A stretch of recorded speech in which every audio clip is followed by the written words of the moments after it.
program is for adult audiences only.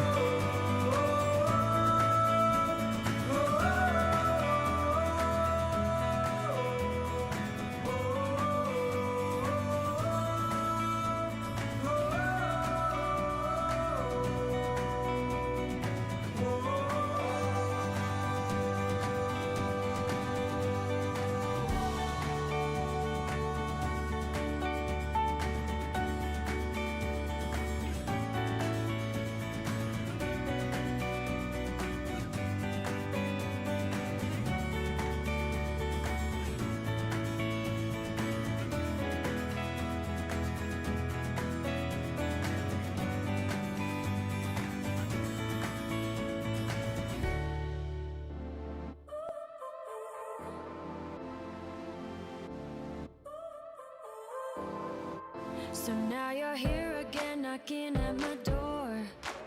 A little too late for, I'm sorry for.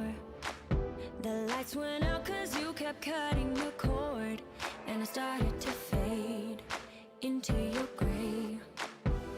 See, I finally opened up my eyes, and I saw me coming back to life.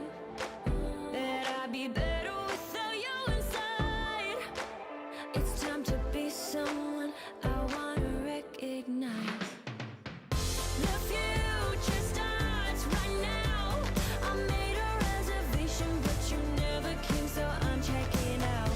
The fire you stole away, I know one day we'll come back around. The future is now.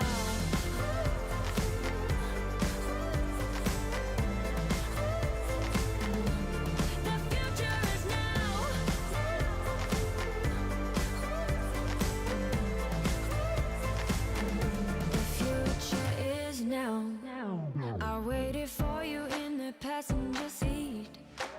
There's only so far I can ride in your dreams. While you were chasing everything else but me, I'm starting to break out from your gray. See, I finally opened up my eyes, and I saw me coming back to life. That I'd be better without you inside. It's time to be someone I wanna recognize. The future starts right now. I made a reservation, but you never came, so I'm checking out. The fire you stole away, I know one day we'll come back around. The future is now.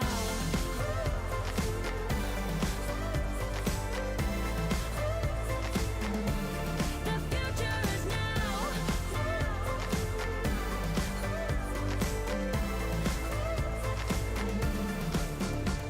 I'm not backing down, cause the future is now. Not backing down, cause the future is now.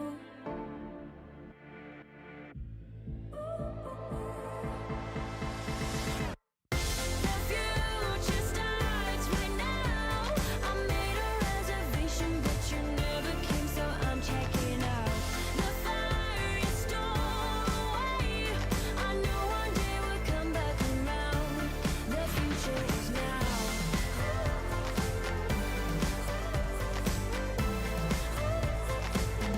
The future is now.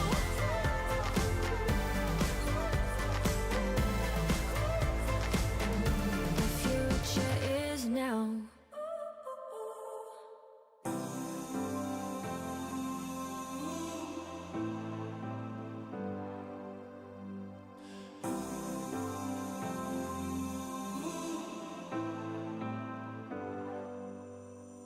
I've seen those faces, I've heard all the lies, but you ain't gazing on someone in denial.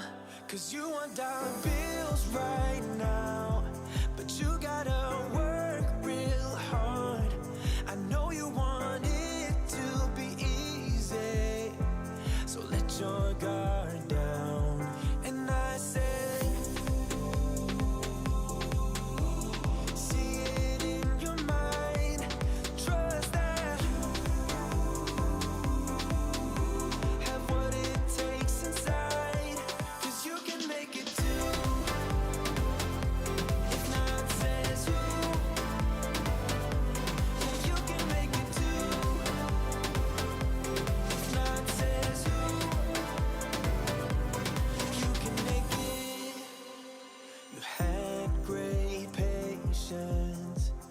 something knocked you out.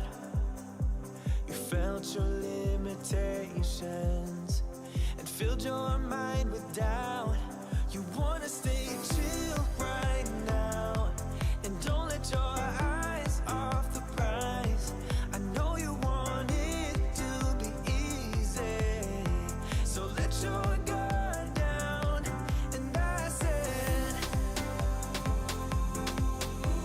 see it in your mind, trust that. It's time for the Mixin and Chillin vlog. Even if they implemented some ridiculous laws, this is something that if somebody truly wants to do this, they can still do it. But it's going to take a lot of effort on the vapors' part to actually learn what it takes to make your own stuff. I wouldn't change anything. I don't know what the heck happened to the last hour of my life, but it certainly wasn't streamed on YouTube like I thought it was. Restrictive policies block progress towards smoke-free world. Many people incorrectly think that very little nicotine content cigarettes are less carcinogenic than current cigarettes. This risk misperception by people who smoke could reduce motivation to quit under a nicotine reduction policy. That's a bit of a problem. Someone who specialises in helping people kick the habit is Dr. Colin Mendelsohn. He joins me now. Look, vaping is a far less harmful alternative to smoking for adult smokers who just can't quit, and that's actually the majority of them. The road to quitting smoking is paved with candy. Double chocolate clear from TFA.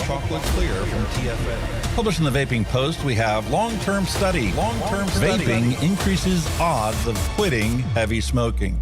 This is Kenny Thompson, the Vaping Heed. He's got a YouTube channel. He's been on here a lot longer than I have. I'm not going to stop until this is legal and available for everyone. You know, I cover things from all around the globe, but that's because science has no boundary. I mean, you know, the FDA and everything would know that vaping is safer than smoking, but they'll have the pressure off the tobacco companies or the states that are in the MSA and all that. It's just a financial thing, and unfortunately that takes precedence against everything. And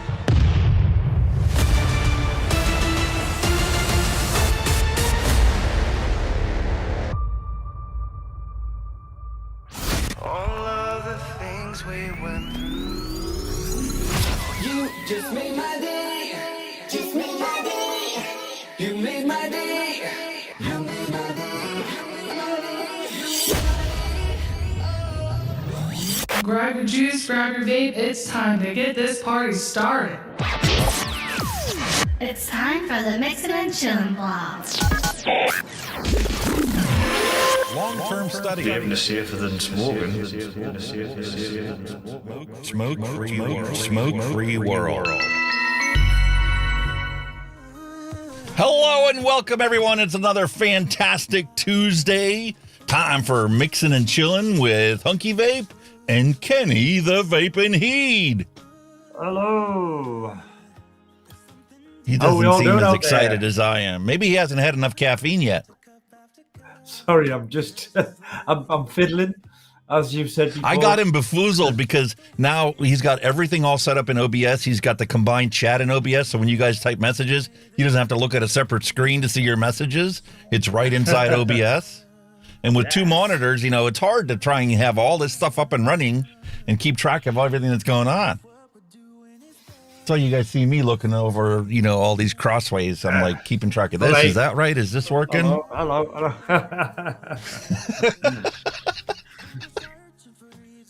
It is so hard to try and keep track of it all. And then there's always these updates I put out. You know, that's like he was suffering from an update with his microphone software. Rode put out a new update for it. Seems like every week there's 2 or 3 things that you have to get updated. And then it's like, oh, it's crazy. Windows takes over your audio settings and it's like, hey, you turned your monitor off. Let me reset your default audio output. Yeah. Just leave it alone. Please, just leave it alone. Please. Seriously. Leave. I don't want to update my monitor and my audio output. I just want to update that bit. Yep. Yeah, I had the same issue. You know, they put out an update for this one and that, and it's just, then you got to like go back and make sure all the settings are same and make sure everything's working. You know. Pain in the arse. I'm making a personal injury claim. Oh, I can't do that now because mine's broke. Hey, don't worry, mate. I'm going to get this now that Streamer Bot got update. They're on version 2 now.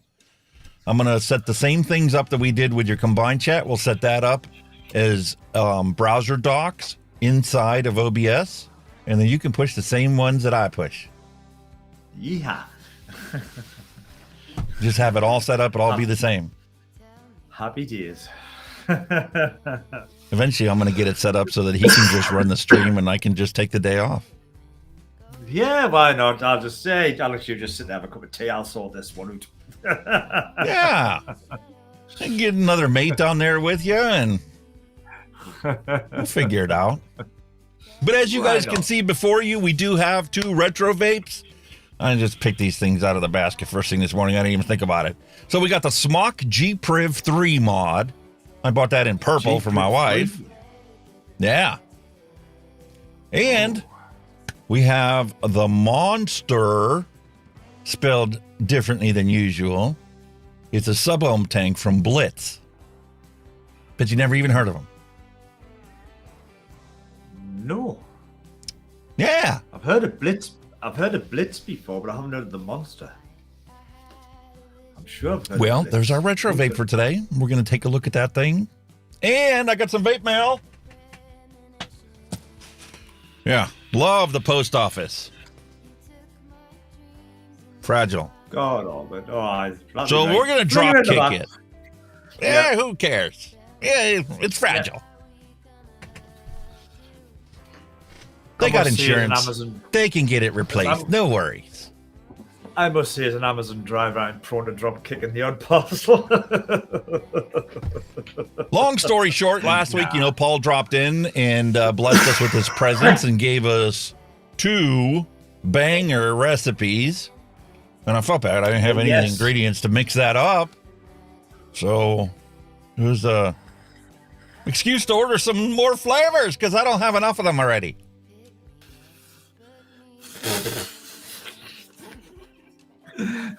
Really? Eventually, I'll get enough. Maybe. I don't care. I love it. And it's going to open up a whole bunch of other, recipes for us to be able to do random recipe mixing.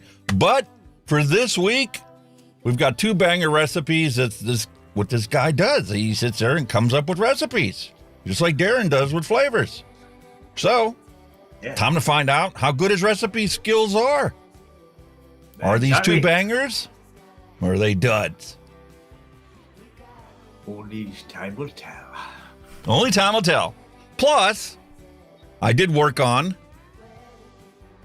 that apple crumble we talked about last week.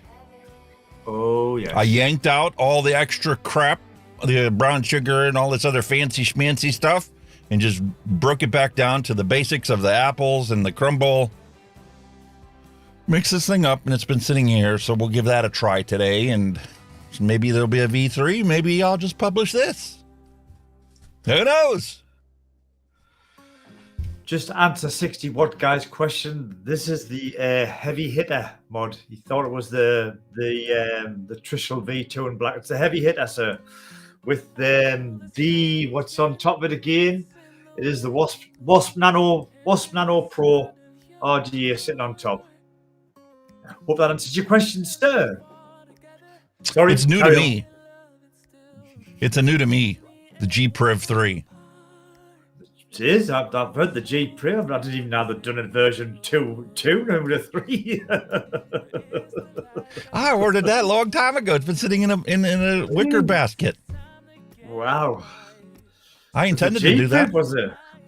The g-priv was a half decent mod for being a smock, It was all right. Yeah, and this one's supposed to be, I guess, touchscreen or something. I don't know. I didn't even really take a close look at it. I just pull out of the basket and go, well, these 2 boxes will sit pretty on that tray, so let's use these ones. Made note of it, put it in the description. I'm like, that's what we're doing today. Got a bunch of stuff.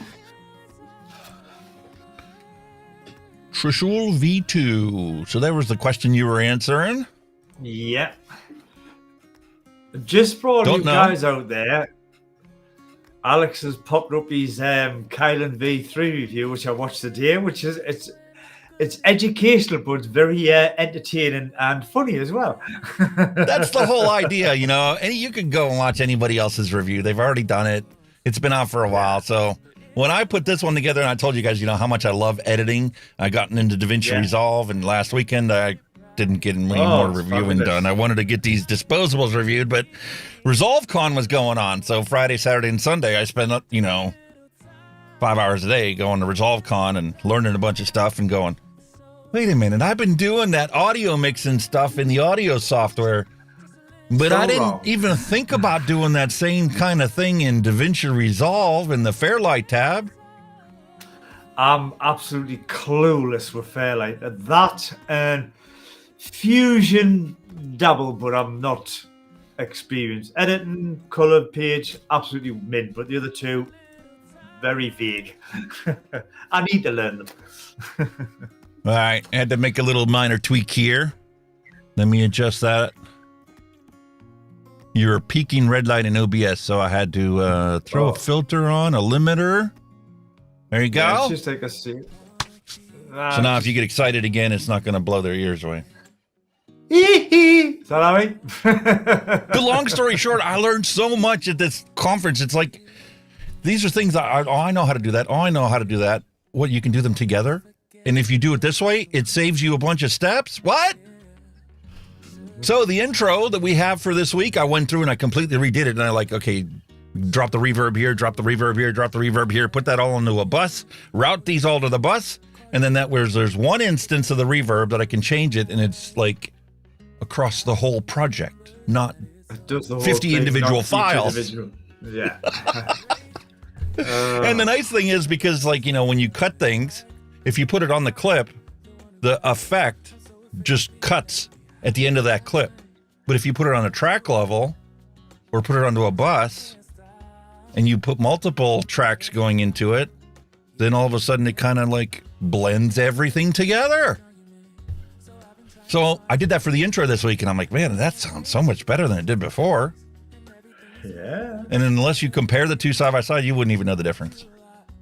But I love doing this editing stuff. It just it's good fun. I mean, it gets your imagination flowing. I mean, I've been thinking of doing bits of new stuff as well. So you know, it's fun. You know what I mean? That's the actual advantage of doing this kind of YouTube stuff all the time. I like copying like video film effects. I done one for one of my early videos. I think I was using After Effects at the time when I done the Predator, when I was the little blurry Predator, and I sat down and I come back to life. I've done that one a long time ago. Good man. And you were right, as you found out when you were watching the review video for the Kylan V3. You were right. It's a fantastic tank. I still prefer my Arbiter. But I did find an instance where the Kylan V3 does something the Arbiter can't do. This thing is set up with a single coil. A 5mm single coil comes out at like 0.46, which means I'm only running it at 42 watts. And it's a beautiful, flavorful vape. And it fits perfectly with this Vandy Vape Jackaroo. There you go, you see. I didn't say it was I didn't say it was the best tank. I said it was a damn good tank. It is. And it perfectly pairs up with this Jackaroo with a single coil because this is a single 21700 mod. Yeah. And when you're only running it at 42 watts, this thing's going to last forever. Oh, yes. You know, my Dovpo Odin and even this one here, you know, dual 21700s on the Arbiter, that's what I need to get through an entire day only changing the batteries once. I can't use dual 18650 mods. They won't last all day. Yeah. So. William Dobson, long time no see. Hey. Hello and welcome. And if you guys have a picture of your setup and what you're vaping on, go to the Facebook page and drop it on there because we're going to take a look at All right.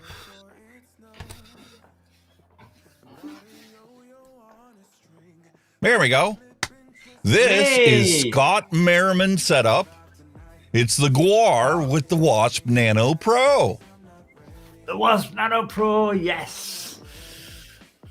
Awesome. And speaking of William Dobson, this is his Valhalla setup. Oh, that's beautiful, that. Yeah. Oh, my lordy dude. Ooh, am I going to go green with envy here? We need a special effect for that to turn our faces green when we're envious. So this gives you an excuse, and go over to the Facebook page and drop a picture on there. And if you haven't followed me, please do that, because until I hit 100 followers, I don't get analytics to see if anybody ever sees my stuff or not. Oh, it's all for shit. I don't understand this, man. You know, let's do this. Here's a nice little science experiment. We're just gonna throw up there out of the blue. All right. I'm gonna go back, and I'm gonna show you how they treat us when we are associated with vape. Okay. Okay. Lovely Facebook. They made you leave the platform of Facebook to go to Meta. You were the pigeons, right? Yeah. The canaries in the coal mine. They shoved you off as a business. They classify you as a business, as a blogger. And this is what they did to you.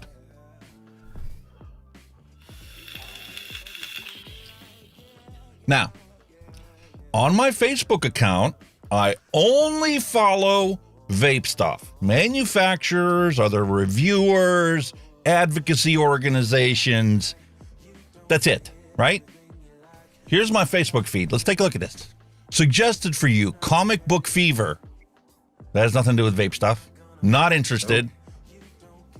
My V Pro. I wanted to announce, I just got an email. They're back in business. Whoa, very good. They moved from Michigan to Illinois, and they're back in business.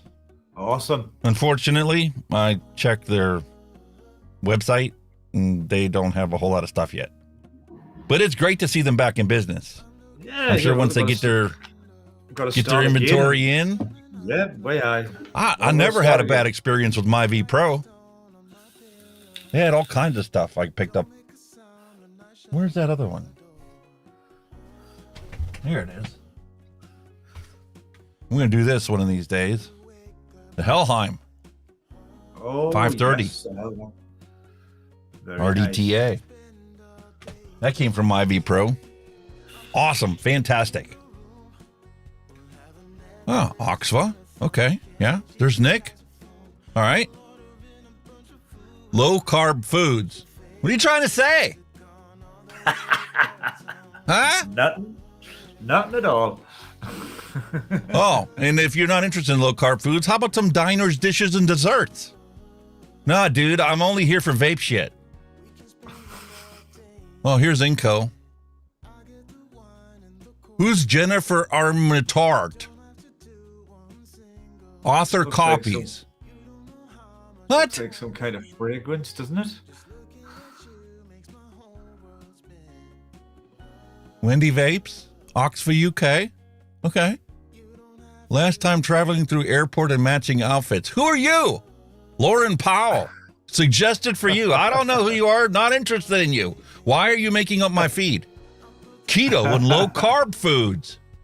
You still trying to tell me I'm fat or something? Oh, Dovepo, cool. Coil Factory. Yeah. I got their machine in the back. Awesome. I got their coiling rod here. I made half a dozen coils. It only took me like 10 minutes. It was fantastic. Highly recommend their stuff. Legion's Lair. Put up a new review. Awesome. Hell Vape. Okay, cool. Oh, what are we back to this diet stuff again? Keto low carb foods. Suggested for you. You didn't like it the first 2 times we showed it to you, so let me show it to you again.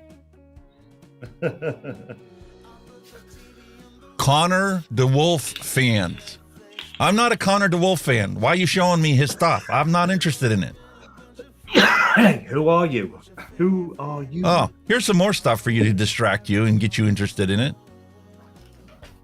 Oh my God. Cincinnati Clothing Company. Not interested.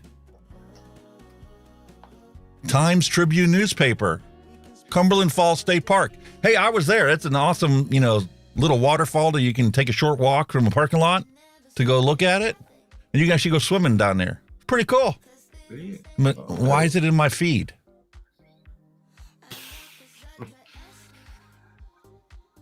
Carb foods again. Keto, low carb food. Rat rods.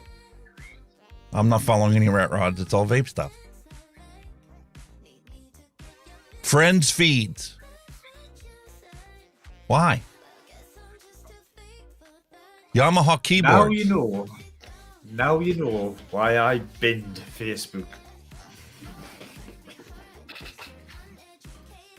Okay, so if your low carb foods don't work for you, here's some McDonald's chocolate chip cookies.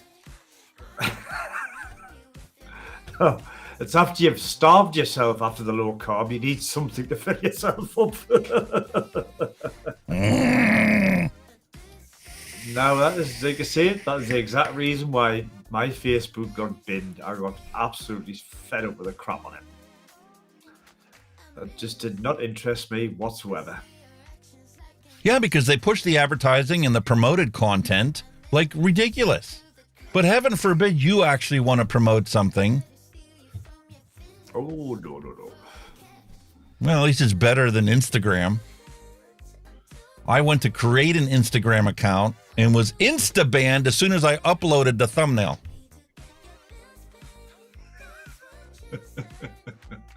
That's all I did. Something totally off topic. I was watching Gordon Ramsay's Kitchen Nightmares USA. Yeah. And he was in, what the color again?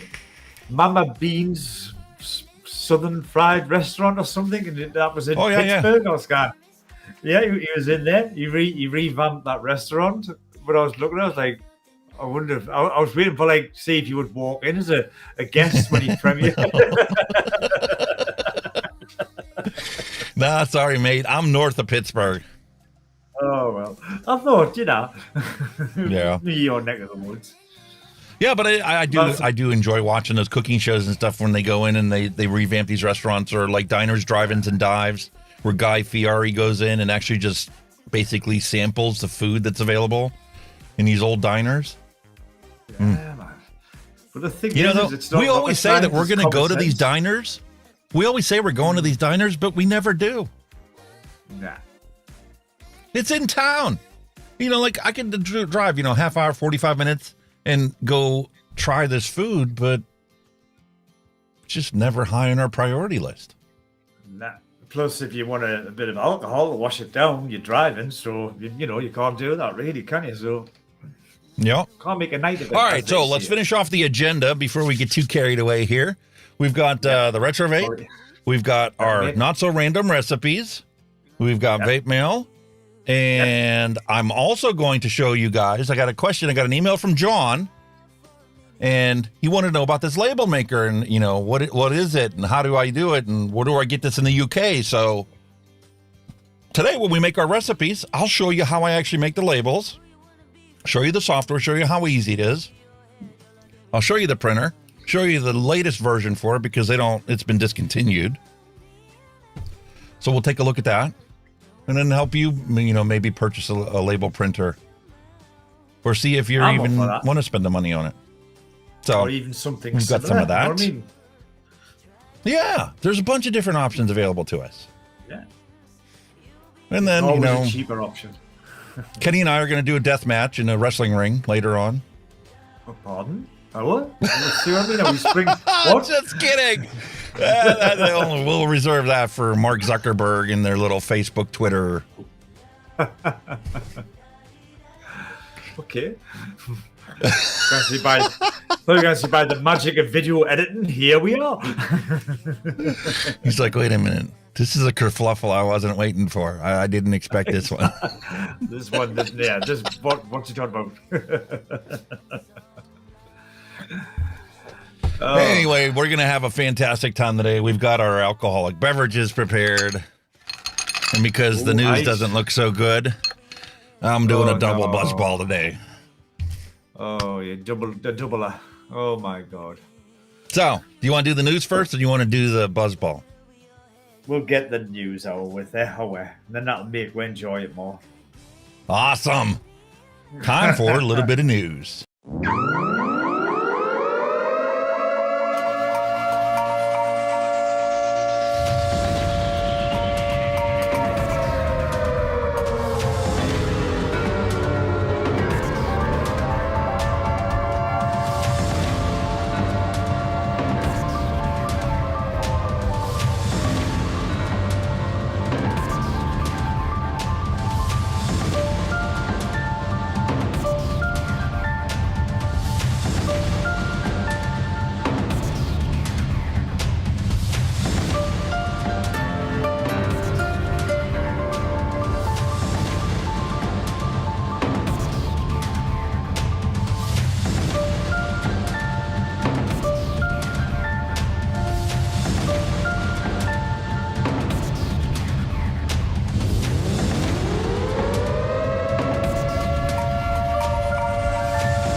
Are you ready, folks? Last week we talked about how New Zealand used to be the pinnacle alongside the UK on harm reduction, on vaping, and their regulations.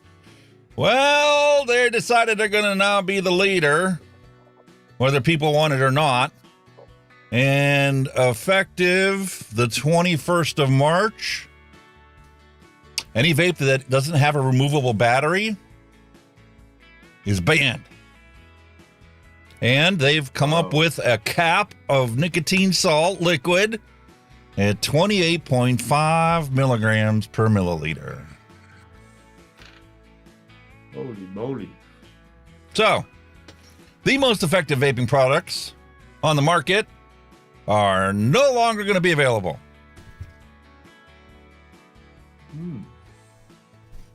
Great news for rebuildables and for, mods and tank setups. I can kind of get that. But if you happen to live in an area where, charging batteries and stuff's a real wazoo and disposables were your only way to not smoke, sorry for your luck. You're not going to be able to buy anything like that anymore. Does that go for anything with an internal built-in battery or just the disposables? Anything, any vape device without a removable battery is no longer going to be allowed. That's even like little pod systems like the X-Lims and all, that'll be no good then. They have to have a removable battery.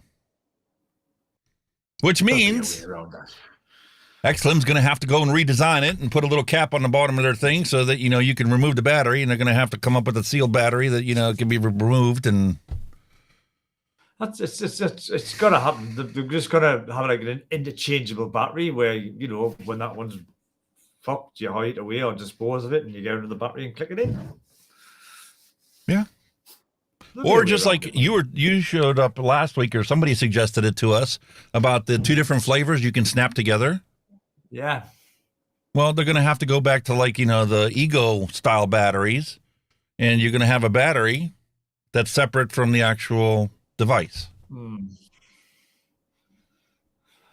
Okay. No, I have not seen that, Ian. Drop a link in there and we'll take a look at that too. Speaking of which, hello and welcome to the stream.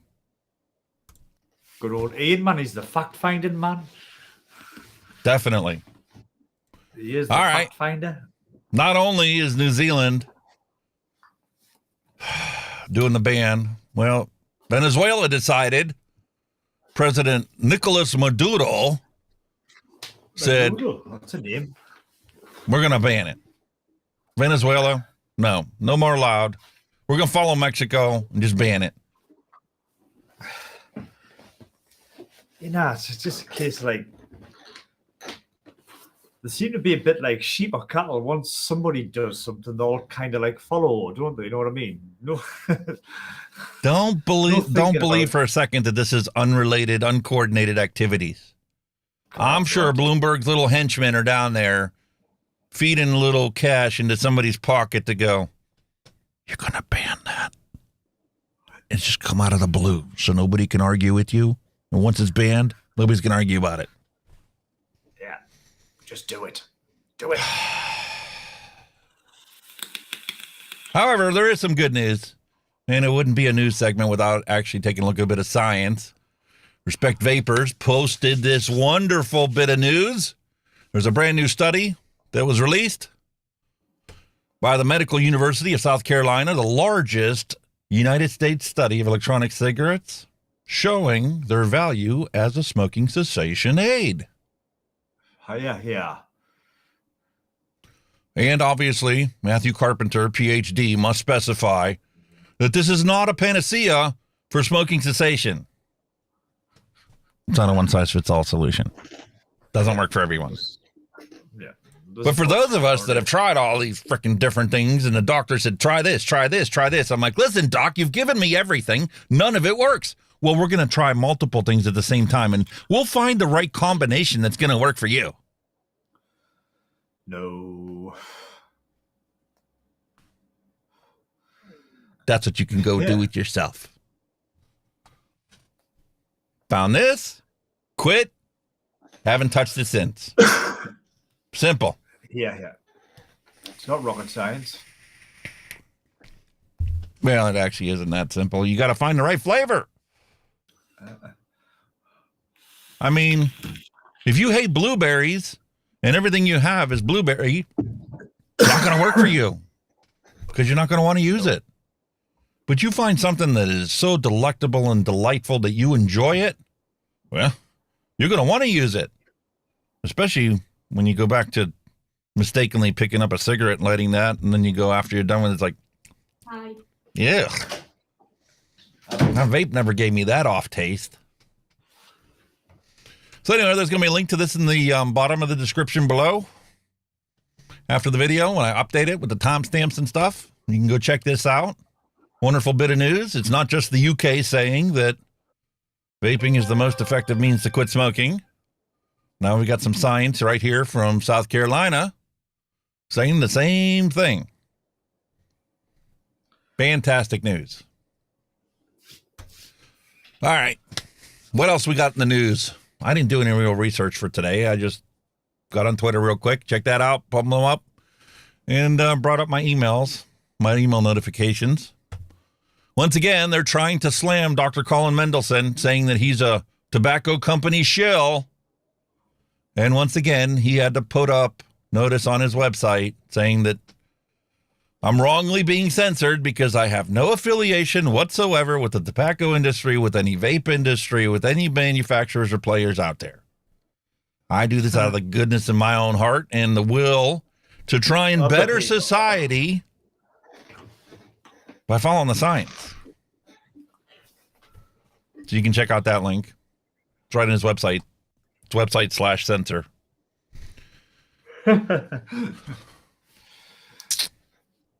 What else? India needs to rethink its tobacco laws. Well, that's a given. Another country that banned it right off the bat. Wouldn't have anything to do with the fact that, you know, the government owns the tobacco industry in India. It had nothing to do with it. Totally coincidental. No, not a thing.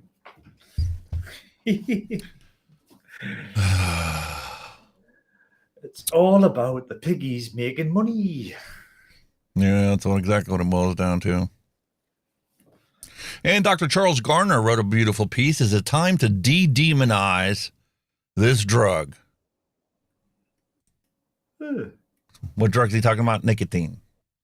Why is he talking about it? Because there's no difference between nicotine and caffeine. It has very similar effects when you consume them. That's pretty much the same thing, isn't it? It's like effect-wise, as a stimulant anyway. Yep. And the fact that, you know, when you consume nicotine in the form of combustion, well, guess what happens? You die. You die. Half of you die. The other half just get really sick and get cancer and heart disease and cardiovascular disease, pulmonary disease. Yeah. Not very good news. So that's the end of the news segment. Nah, that's not too bad. It wasn't as drastically droll and sad as I thought it would be. Listen, I don't need to have a bunch of it. It's bad enough already. Exactly. I do want to cover this one. Dimitri posted this one. Once again, pointing the light on the fact that the physicians, most doctors don't even know that nicotine doesn't cause cancer, doesn't cause heart disease. It's the combustion that causes that, not the nicotine. Yep. And who's to blame for that? Well, the Food and Drug Administration. It's their job to put out the science, to put out the information so people know the truth. And that's not what they're doing, so they're at fault. Time to accept responsibility and do something about it. Unless you're happy with 500,000 people dying every single year. It's a pity you couldn't actually sue the FDA, innit? Yeah, it's pretty you can't sue the government. I don't care where you live or what you're in. You can try and sue them if you got, endless pockets for lawyers. But see, that's the problem with suing the government. They have all the money and resources, and they can fight it as long as it takes. Yeah. Oh, definitely. It's just, the richer you are, the more chance you have. But even then, as rich as you are, they're richer. So simple as that. But this is disappointing news from New Zealand. And they're doing it because Australia is clamping down and throwing this big, massive war on vaping as a general thing. Crying the blues about all these disposables. And I'm very surprised with New Zealand. Like I said, they seem to be very pro-vaping, like us. But used to be. Not anymore. Saying that, I mean, when our government gets their heads together and sorts out our vaping shit, we don't know what could happen yet. They could go and do this. I'm sure they're trying to do something with disposables now as we speak. Maybe ban them or whatever. So it's a case of wait and see. But just the priorities are really low on it at the moment. Yeah, that's the joy of capitalism, though. It doesn't matter what the regulators do. Capitalism follows the money. And if people want something, somebody's going to make it, and somebody's going to sell it, and somebody's going to profit off of giving the consumers what they want. Well, that's it. Supply and demand, isn't it? It always has been the case. Always will be. Right. And if the government decides to ban it, guess what? The black market's going to supply it. Exactly. So instead of coming from trusted mom and pop stores or individuals that are ex-smokers now that decided they're going to make this stuff and sell it to their cohorts in society, well, it's going to be made in a garage or a lab or some backwoods shed. Yeah, and then it'll be funding crime and funding terrorism and funding all the bad things in the world. So there you go. Exactly. It's going to be the criminal syndicates that are going to take up the opportunity to sell it. Yeah. And the smugglers and all this stuff. Oh, it's just rolling out the red carpet for them, really, isn't it? Yeah. Common sense, you would think it's just basic common sense. Well, when people's got dollar signs in their eyes, that's it. Common sense does not prevail, unfortunately. So I got a question for you. Have you heard of Oliver Anthony? No, I haven't. At the end of my review video for the Kylan V3, that's one of the few advantages of hitting 1,000 subs, is you can add any link on YouTube as an end screen video for your thing. So I put on there Oliver Anthony's introductory video, The Rich Men North of Richmond. Right. It is a blue-collar anthem. True at heart. And it's resonating with people all around the world. Wow. This guy's been on YouTube for a couple of years now. He just basically takes his phone out and records himself playing a song that he wrote and never got anywhere. And then until somebody caught his caught the attention of some guy that was investment bank. Long story short. Yeah. He gave him a real microphone. All right. So it wasn't using his phone to record it. And obviously you can tell it's touched up because there's reverb and echo on the fucking thing. And there is none of that in the woods. Yeah. But the song got published. West Virginia Radio picked it up, put it on their YouTube channel. And it's got 47 million views in the last 2 weeks. Really? Wow. Holy shit. 47 million views. Wow. In 2 weeks. Fuck. 2 weeks? Jesus. Could that mean it's gone viral, would you say it? Yeah, because it resonates with everybody. Everybody's sick and tired of the freaking politicians. For those of you that don't know,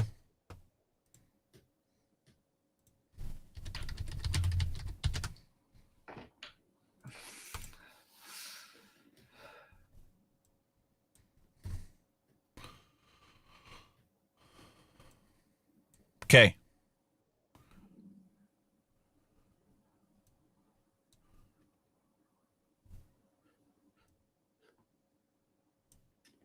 Here is Richmond, Virginia. Oh, God, all right? Yeah. And he's talking about the rich men north of Richmond. So you know who that is. DC.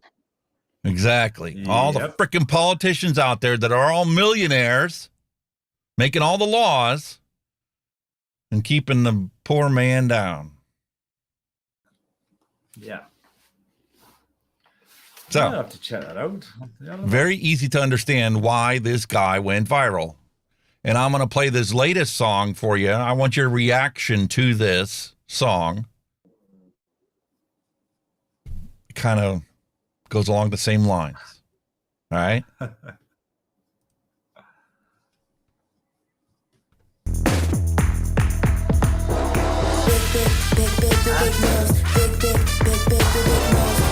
Thank you for the baked-in advertisement. Truly appreciate that, Google. Big move. New world is one too many days to me. Son, we're on the brink of the next world war, and I don't think nobody's praying no more, and I ain't saying I know it for sure. I'm just down on my knees begging the Lord, take me home. I wanna go home. I don't know which road to go. It's been so long. I just know I didn't used to wake up feeling this way, cussing myself every damn day. There's always some kind of bill to pay. People just doing what the rich man say. I wanna go home.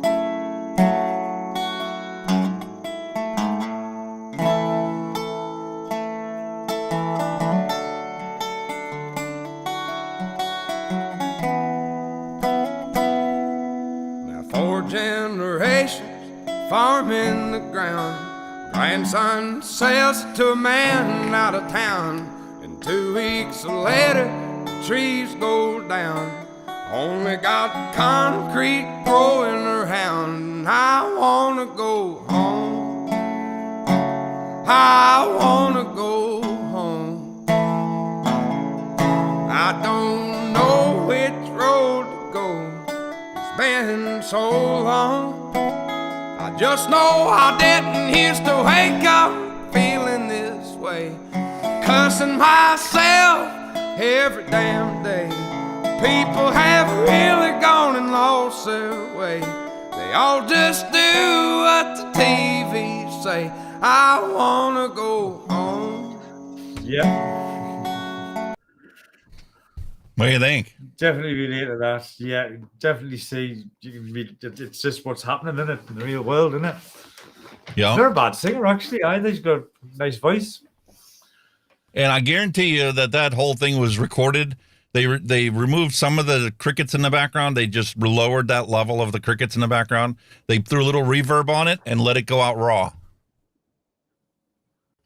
That's pretty good, though. I mean, yeah. I mean, but his actual original song, you know, I highly recommend everybody take a look at it. That's the reason why I put it. I'm not going to play it today, especially because they're going to shove another commercial in our face. But it resonates even further with you because it gets you to realize that, you know what, you're not in this boat alone. That this stuff that's going on around us, the cost of living crisis that's going on, we're all suffering from it. It's not just a country thing, it's a world thing that's happening. It's across the world, you know what I mean? Yeah, and if you take a look at the comments that are on this video,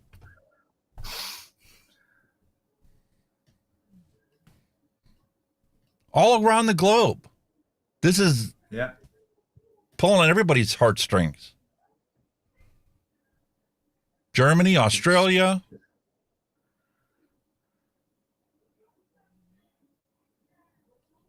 All around the world, everybody's like... It's a global thing, you know, and yet, you know, the average man or the working man struggling to, you know, pay the bills and everything, while the wealthy are just sitting there without a care in the world. You know what I mean? All right, I am going to play the first part of the song, just the first line, and see if it hooks you as fast as it hooked me when I heard it. To pay for your bags of fun drown.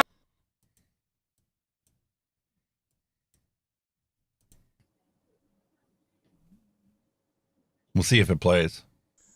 Well, I've been selling my soul, working all day, overtime hours for bullshit pay, so I can sit out here and waste my life away, drag back home and drown my troubles away. It's a damn shame what the world's gotten to for people like me, people like you. Wish I could just wake up and it not be true, but it is. Wow. Yeah. He's got one of them voices as well. He's got a good voice. He's got a very And the good thing voice. is, you can totally relate to him. Yeah. The struggles that we go through on a daily basis, and it just keeps getting tougher and tougher. Meanwhile, all these rich assholes, the Richmond, north of Richmond, don't feel a damn thing. It doesn't bother them to go get groceries like it does you and me. It doesn't bother them when the utility bills come at the end of the month and realize they're twice what they were 5 years ago. And you've gone to energy efficient every goddamn thing there is to have. But the bill's still twice what it was 5 years ago. The average man is suffering out there. Yeah, and these politicians don't have a clue. Matter of fact, during the GOP debate for the presidential debate, DeSantis was even asked, brought up in conversation about this whole thing about the Richmond, north of Richmond. And, he tried to play it off like, oh, they can, feel what's going on. And that's why we need to get rid of Biden. This guy's not a Republican or a Democrat. He's a centrist like most of us are out there. Right. And he even got on and he put it on his channel, Oliver, Anthony Oliver Music, or Oliver Anthony Music is his YouTube thing. He legit put it up there. He's like, I think it's funny how these fucking politicians think that they can sit there and use me as a political cliche when the whole fucking song was about them. Both the right and the left. Neither one of them gives a fuck about the average American out there. I think that's like that's where like the punk scene derived from in the 70s, 80s. Because it was like a similar thing then, they were sick of the tyranny of the government telling us what to do and all this. So obviously the punk scene was a protest or an outcry to your governments and your authorities, and that's why that was such a popular thing in its day, because it was current and it was what people were thinking, but not seeing, so to speak. Once in a generation, you're going to get somebody that comes along like this and puts out, just a little without a doubt piece of their heart and it resonates with everybody all across the globe. I mean, the band that everybody knows that springs to mind is the Sex Pistols. You know, they totally pissed our fucking government and royalty off big style. You know what I mean? But, you know, it was they were just sick of being treated like shit. And I think a lot of Sean Lynch, hello and welcome. Oh, everybody's Sean, sick and tired of being sick and tired. Yeah. Tell you, man. And all these politicians want to do is keep us divided. 90% of us agree on 90% of the things that need to be taken care of. And it's the 90% of things that aren't even being considered by politicians because they're so focused on keeping us divided and against each other. Well, our politicians just moved the goalposts again for house building. They had like rules and regulations where if you're building a house in a state or houses at a certain area, the environmental impact on our river systems and all that shit, they had very strict permits and rules in. They're now going to scrap them all just so they can build houses. So all the fucking Greenpeace and environment people are up in arms over it. That's like in California, you know, they brag all the time about how wonderful it is in California, how great the economy is, how much money people are making in California. What they don't talk about is what you can get around here for maybe $400 or $500 a month to rent, to live in, cost anywhere from $1,500 to $3,000 a month in California. Oh, easy. Same in London. I mean, like I say, you can get a one-bed flat or apartment up here. Like you say, even top-endish, you're probably looking at maybe £500 to £700 a month, depending on what, you know, bedrooms, etc. Go down to London, a shithole bed sit that's in a dilapidated house that's fallen apart. You're looking at like £1,300 a month, and that's not even for something decent. It's the same in New York. Anywhere in New York, I guarantee you it's going to be the same way. What you can get around here for $300, $400, $500 a month is going to cost you $3,000, 4 times as much sometimes. Yeah. I mean, and the conditions are going to be way worse than they are here. Yeah. In here, when you go to rent a place and you're paying, you know, $400 a month, it's going to be immaculate.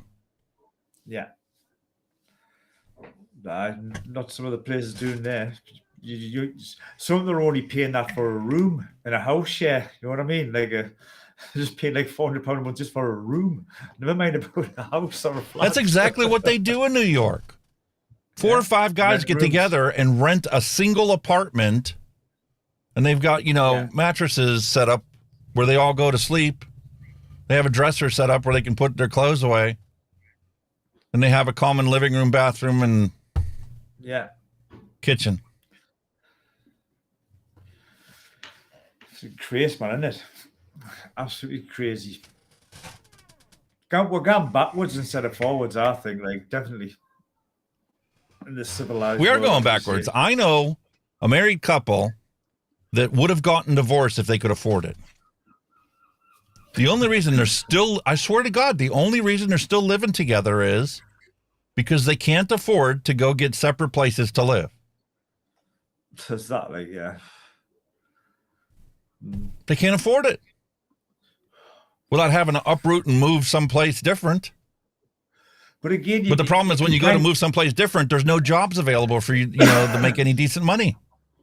The thing is, you can kind of see it like on the private rental market, like especially here in the UK, because obviously with like the, you know, the cost of living crisis, where interest rates, you know, people that's got mortgages. I mean, there's a friend of mine who's got a mortgage, and since all this crap, his mortgage has literally doubled what he normally pays per month. So if you've got a private landlord or private renter who's still paying a mortgage, well, you know, the rent is going to have to go up from to afford the mortgage. It's as simple as that. You know, it's the way we are. You're not the taxes keep going up. You know, my mortgage has gone up $200 since I did it, and that's only because of the taxes that have gone up in the area. But I'm so much better off than had I stayed a renter. Best thing I ever did was get a mortgage in a home. Yeah. Because now my costs are fixed. Yeah. Spread over 30 years. But like we are like in what we call a council now, so it's all steady, it's all safe, and it's not like a private sector, it's council or housing groups, stuff like that. So everything's steady and safe. You're paying what you're paying. If anything changes, they've got to notify and all that. But it's that's the way it is. Most people in the UK are renters through a council or a housing company, so the way it works. But it's still a bloody shame that, people are suffering all around the world. The cost of food has doubled in the past, couple years. And these people, Richmond, north of Richmond, they don't feel any of it. Like I say, they don't blink an eye. Our electricity bills went up by an extra £100-200 a month. So we struggle with it. But somebody who's sitting there up in the wealthy heights, we'll just we'll pay that, we'll afford that, no bother, you know what I mean? It's just nothing to them. Yeah. Life same as the electric bill here used to be, $80-90 a month. Yeah, ridiculous, man. Crazy. We're up to almost 200 now. And they're blaming it on the war, the good old war, right? It has nothing to do with my studio or all the lights in my studio or the supercomputer I have in my thing that's still not fast enough to keep up with everything I keep throwing at it. Exactly. Crazy. Plus, like, you're an oil producing country as well, so it should be cheaper where you are.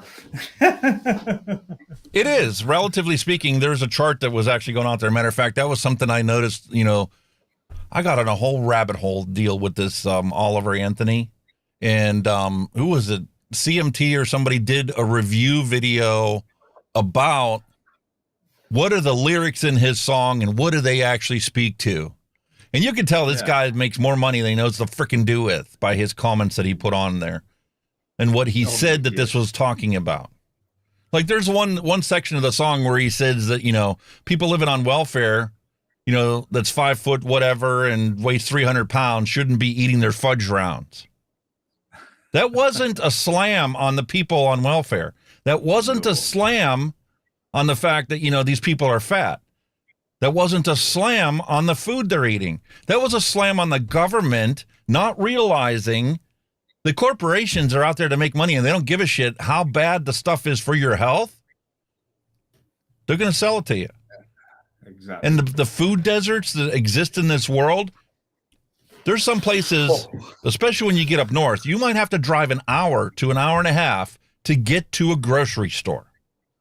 Wow. But you're going to pass at least 3 McDonald's on the way there. Totally the case. True enough. Like, yeah, I get that. And you can go to McDonald's and buy yourself, the big greasy Big Mac and fries and a big massive Coke to wash it down for a $10. But if you were to try and make yourself a healthy meal, there ain't no way of doing that for less than 20.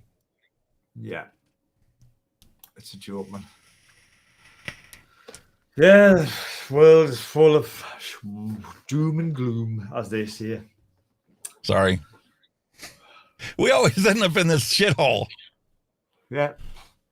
But I think we should have a flavor explosion and brighten ourselves up again. Nothing but a little bit of alcohol. Yeah.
Up for you.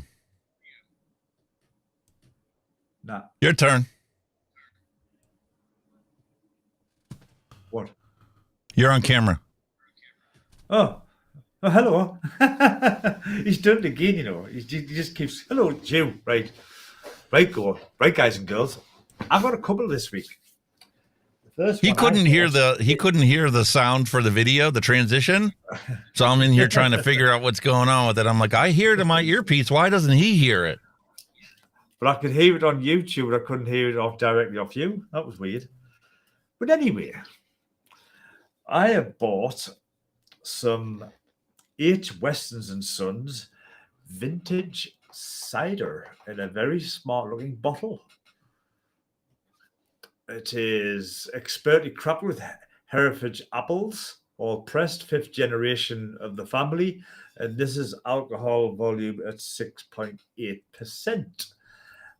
Also, because I'm a little greedy bugger, I bought some of this. I've never had this before. It's called the 1079 Project. Ooh, that looks good. And this is 4.6%. It's Pilsner. It is obviously a beer. And I got a pack of, if you bear with us, because I've just totally squashed the box. But there you go. I got a pack of like 6. And they were about £6 for the whole pack. So, yeah, that's what I'm on, guys and girls. It's a 6-pack of the 1079 Project. And some cider. Again. And for myself, continuing the tradition of the Buzz Ball, we still have on them Buzz Balls. Peach Balls. Oh, the peach. I like peach. I love peach. I like peach too. Oh. That's why I got 2 of them. Oh, you sly. Ooh, you sly old fox, you. In a nice big glass to put it in. Oh, on the rocks as well. Oh, my God. I tell you what it is. I wish we had real TV because I could pass this one to you and then you could pass yours to me. You know, we could do a swap, couldn't we?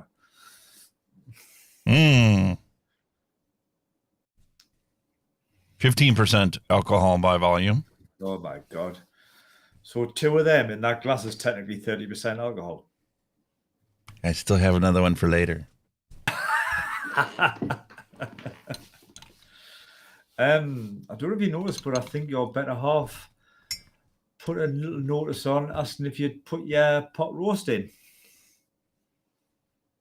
Oh. I ran out of time. I have to do it after the show. You're in the doghouse.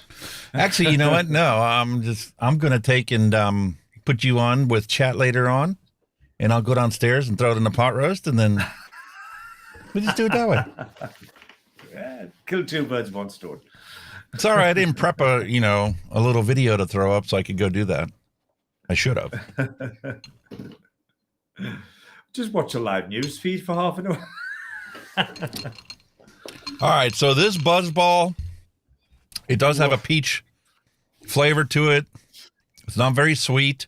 You can definitely taste the alcohol. It's not as good as the other Buzzballs we had.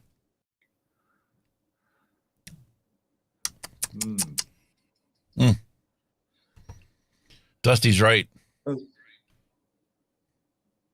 Better get that done. Be in the doghouse. Oh, yes.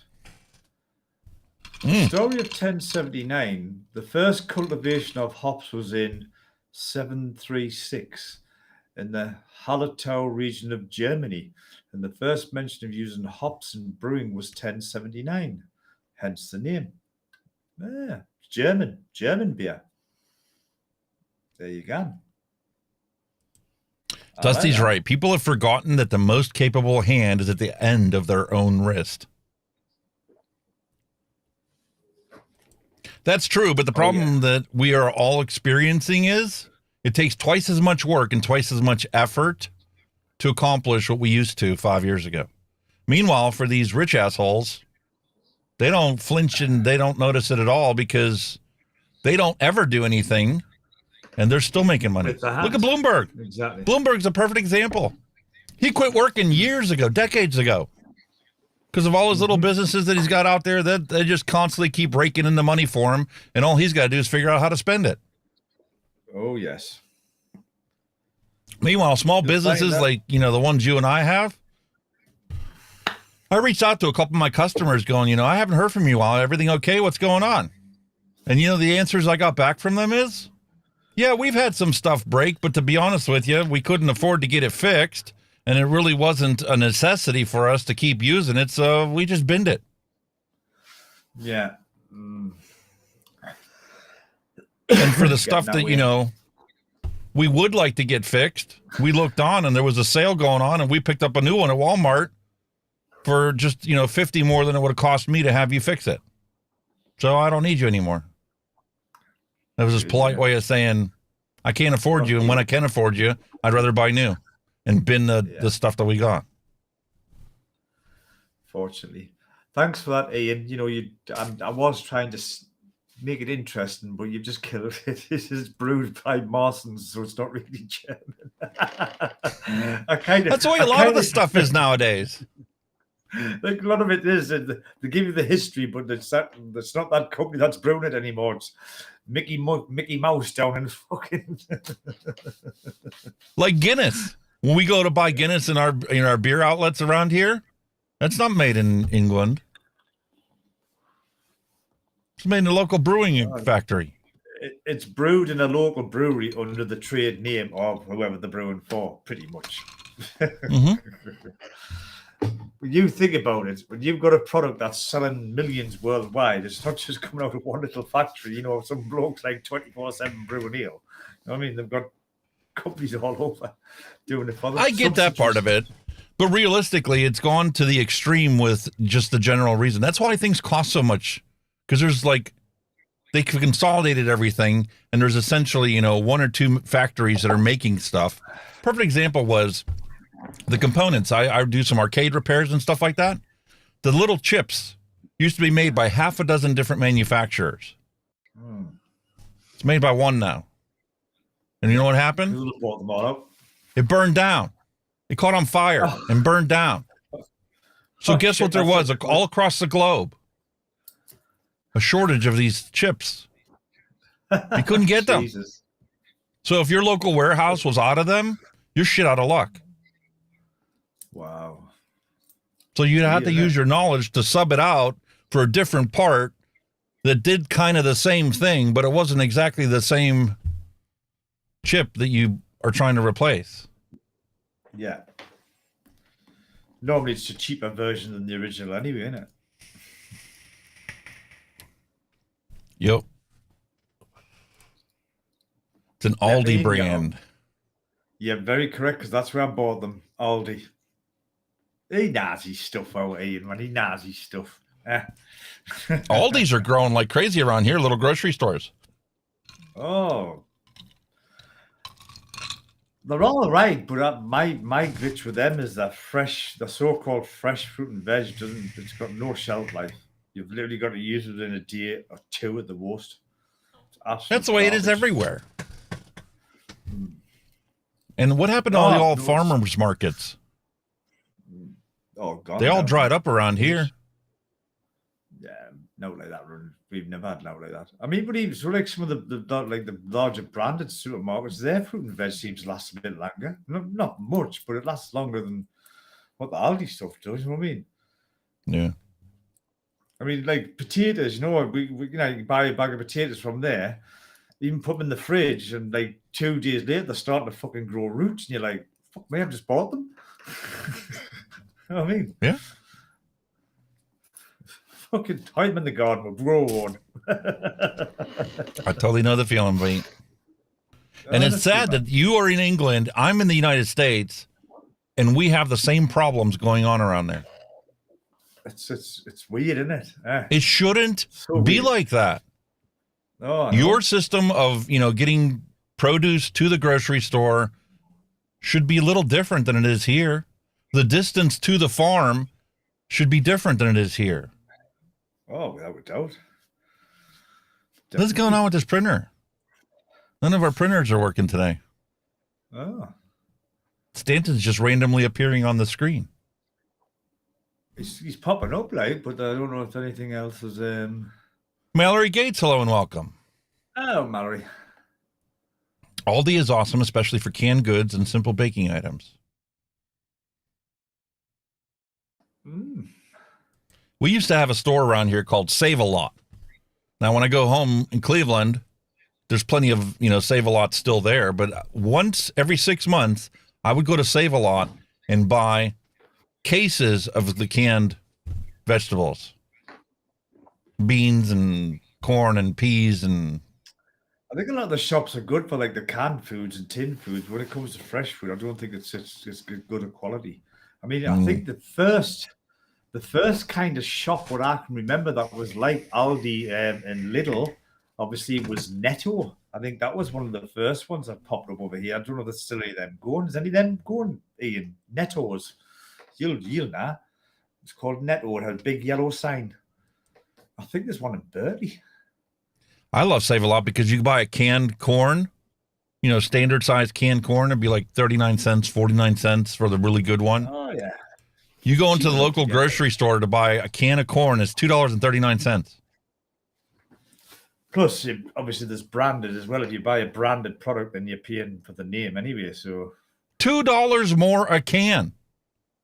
Yeah. Yeah, I think a lot of them are milking this fucking shit, like, without a doubt.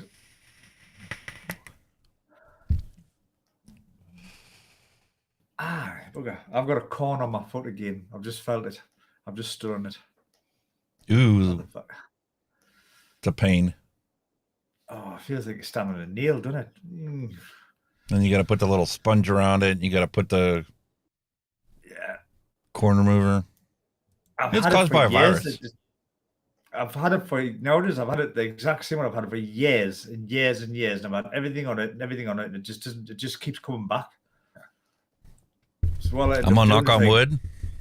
Since I started vaping, I haven't had any. Oh, I've had this. Even vaping, I've had just this one on the same part of your foot, and all it does, it gets a hard, crusty heat on it. So I'd like kind of operate and cut it off with a standing knife, and then it's fine until it gets hard again. The little bastard won't go away. They sell a liquid that you can put on there, and it's an acid that slowly sits on there. It forms a little crust, and then it slowly eats away until it finally gets to the actual cells that are causing that growth and that hardness to form. Oh, I said to the doctors, just drill it out. It's a possibility. Stick a drill in. Put us to sleep and put a drill in. No, that's extreme. I'd rather have a core than a big hole in my foot. Aye, mate. Come on, then. What we're doing next? I'm going to put the music back on. Since we hadn't had that since we were doing the nails. I thought it was a bit quiet, wasn't it? So is that peach good? Is that a good one? It is, and it's actually a peach and cream. You don't taste the cream when you drink it. You taste it on your tongue and your mouth after the peach settles out and the alcohol goes away. Oh, very nice. Leaves a creamy sensation in your mouth. But it's time for us to open up our Vape Mail package. Yes. Yes, what have you been buying, sir? Listen, all I bought was the ingredients to make this recipe. Oh, yes. The two recipes, actually, that Paul suggested. Bin it. I'm not wasting my time cleaning it up later. Not when I have a bin sitting here. Exactly. So, all I legit bought was the flavors needed to make those two recipes, plus restock the ones that I had that were empty. And I picked up SSA's new flavors that they just came out with. Ooh, new range, yeah. Right. And then the other thing that I did was, we were talking about making super sweet, and I've got all the individual ingredients needed to make it, right? But you technically should have a heated stir. I looked into that. You can get a cheap one for like $60 or whatever. The good ones are like 200. I'm like, I'm going to have to make and use an awful lot super sweet for me to justify the required mixer heater plate to do this. I'm just not ready to put that cash out. Especially when I realized Purellum has a super sweet. This is only $8. So it's like when I bought the Capella one, that's $12. And that lasted me 2 years. I can fork out $8 every 2 years. Why is it and have somebody else make it? Why has it got to be made in a heated plate? Why is it got to be mixed in that? To fully dissolve. To fully dissolve the citric acid in the. Why can't I remember the damn sweetener that goes into super sweet? It's a common sweetener you use to make cookies and stuff. If you don't want to use sugar.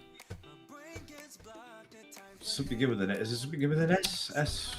I don't know. Oh, brain fart, man. Brain fart.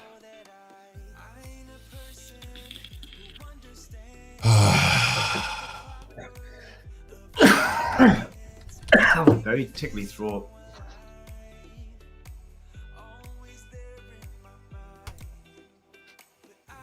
This is gonna bother me. Sucralose, thank you, Ian. I thought it was something with the beginning of S because I remember you saying it. Oh man! You should have just asked Ian in the first place because he would have found it. He's the fact finder. Yeah. And sucralose is actually Splenda. Splenda, that's it. Splenda sweetener is sucralose. Yeah. And that's what super sweet is made from. And as we found out last week, it was a 30% solution by volume of sucralose and water, a little bit of citric acid and preservative. What are you drinking there, mate? That's cider.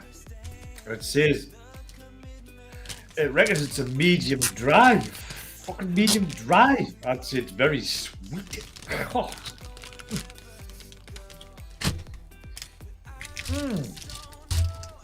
Oh, it's got a bit of a little. Ooh. It's got that like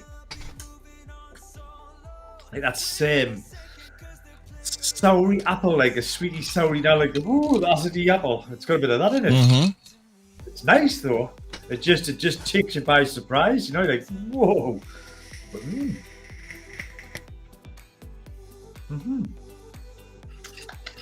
And here I felt bad for having 2 buzz balls and you got a whole bottle. That and then and 5 of them. No, that one's gone.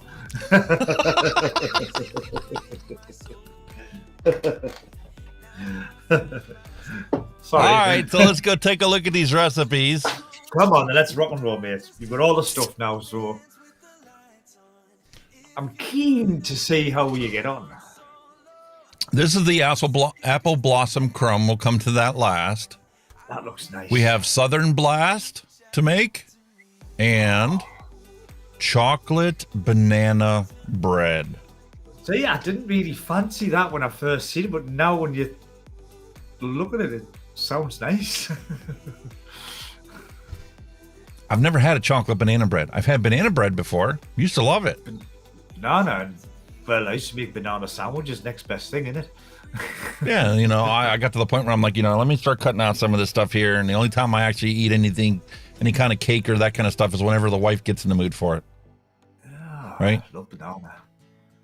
But this looked really good. Banana cream, banana nut bread, cinnamon Danish swirl, French vanilla, Mullenberry's glamour chocolate, and just a hint of super sweet. It does look fucking nice, like. So. You see, you wonder why I get hungry when you put this shit up on the screen, mate. You're just like, oh. I know.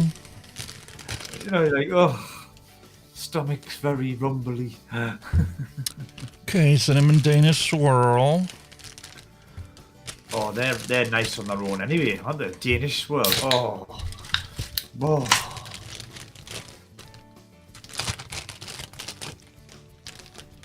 Banana cream flavor from TPA.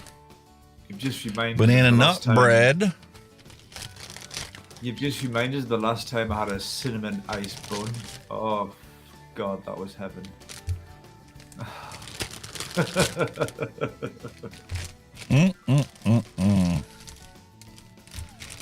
I'll tell you what it is like. It's a good job this isn't food, because everybody who vaped, instead of vaping it, the edit would all be like 30 clem, wouldn't we?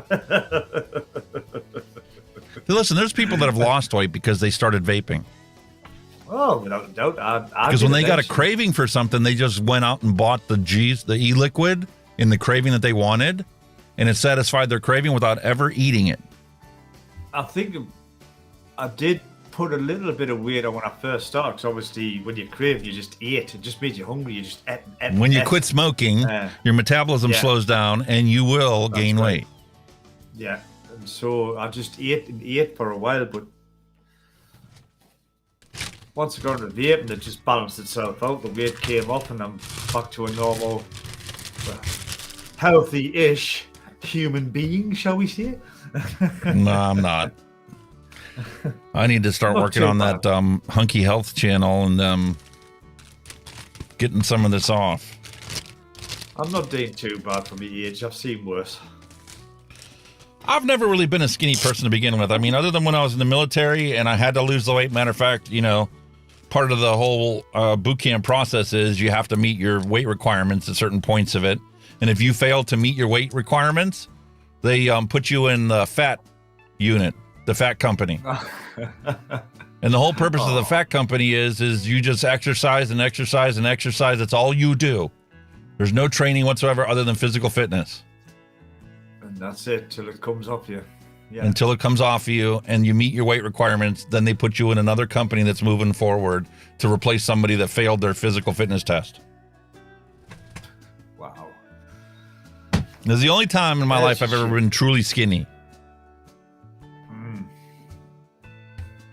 And then after my first divorce, I lost a bunch of weight, but I wasn't anywhere near as skinny as I was in the military.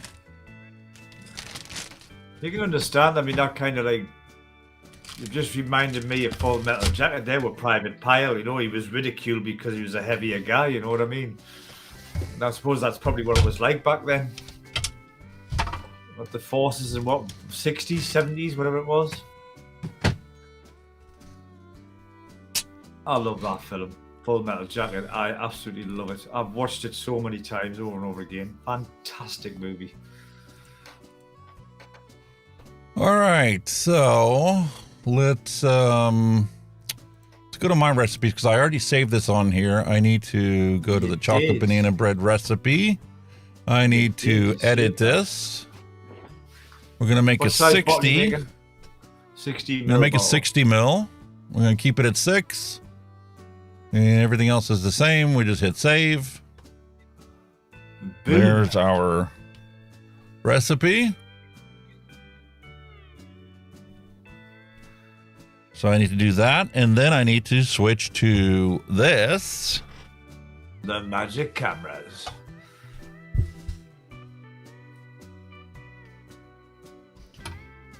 This guy. Something ain't right here.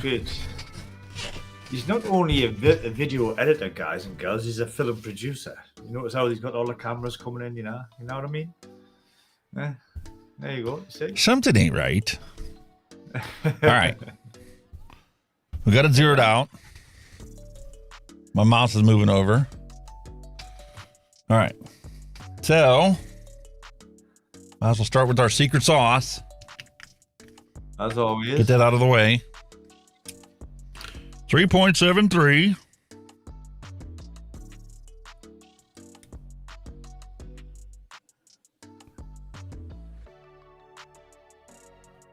Oh yes, your secret sauce is very yellow. Mine's clear. Is old. I thought so. That's a nice color on its own. It came already slightly amber. Because everybody was buying during the apocalypse. And so they didn't bother to treat the bottle like they normally do. Because they expect you to decant it and freeze it, right?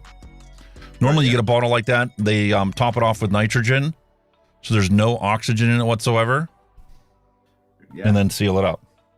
These guys weren't doing any of that stuff. They were just bottling it as fast as they can and shipping it. Getting rid of it fast. Yeah.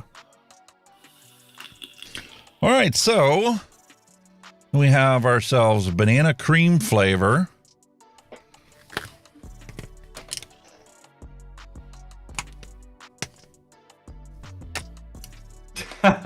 No, Ian, I get that. Jesus Christ. I see what you mean with that. Ian Thomas has said Splendor is mostly dextrose, maltodextrin, with sucralose as a minor ingredient. I wouldn't vape it. No. So that was my bad. No. I wouldn't. Thank God for Ian being our fact checker here. He's awesome, man, Ian. Legend. I do have 100% pure sucralose here that I could make my own.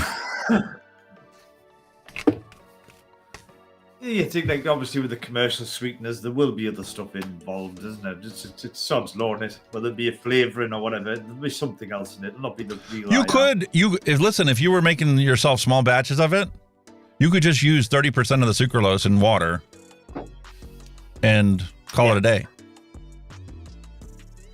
What's the point in the preservative?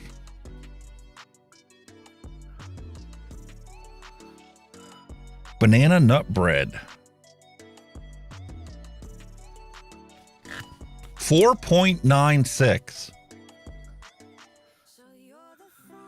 Dusty Country Road has just had lunch. Baked chicken, cowboy, canny or canny, cheesy hash browns, and baked squash. Sounds delicious. Ooh. I thought you was picking up a bit of Geordie there saying canny. Dusty had also mentioned earlier that he just got his crops picked for his peas. I miss growing our own vegetables. We would love to do it. Well, we haven't got a garden, we've got a yard, but we're gonna try and build something. We've got a couple of these old Belfast sinks, which we were going to try and turn into a herb garden when we get time. Love growing food. It's great, man. You used to have definitely get the banana smell out of there.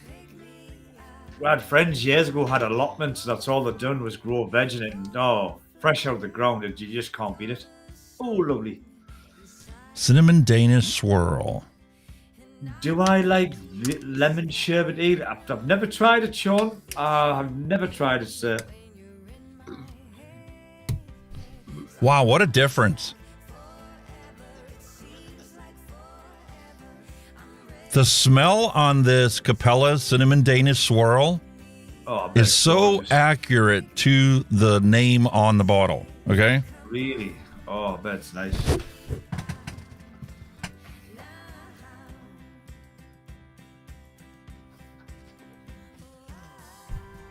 Liquid Barnes baked cinnamon roll. Tastes like you made a cinnamon roll without any sweetener whatsoever. Got ya. No frosting, no creamy aspect to it.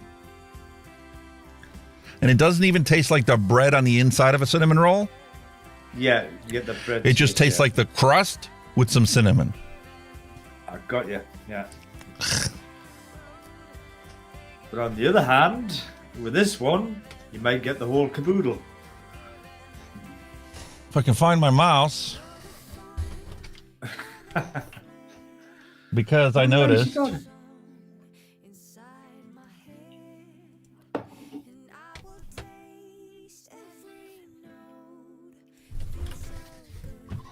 You couldn't see my face. When? There's some light on the subject. Wow.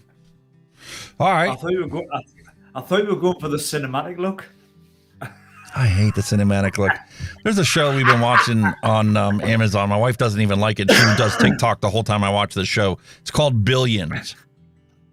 Right. And it is so irritating.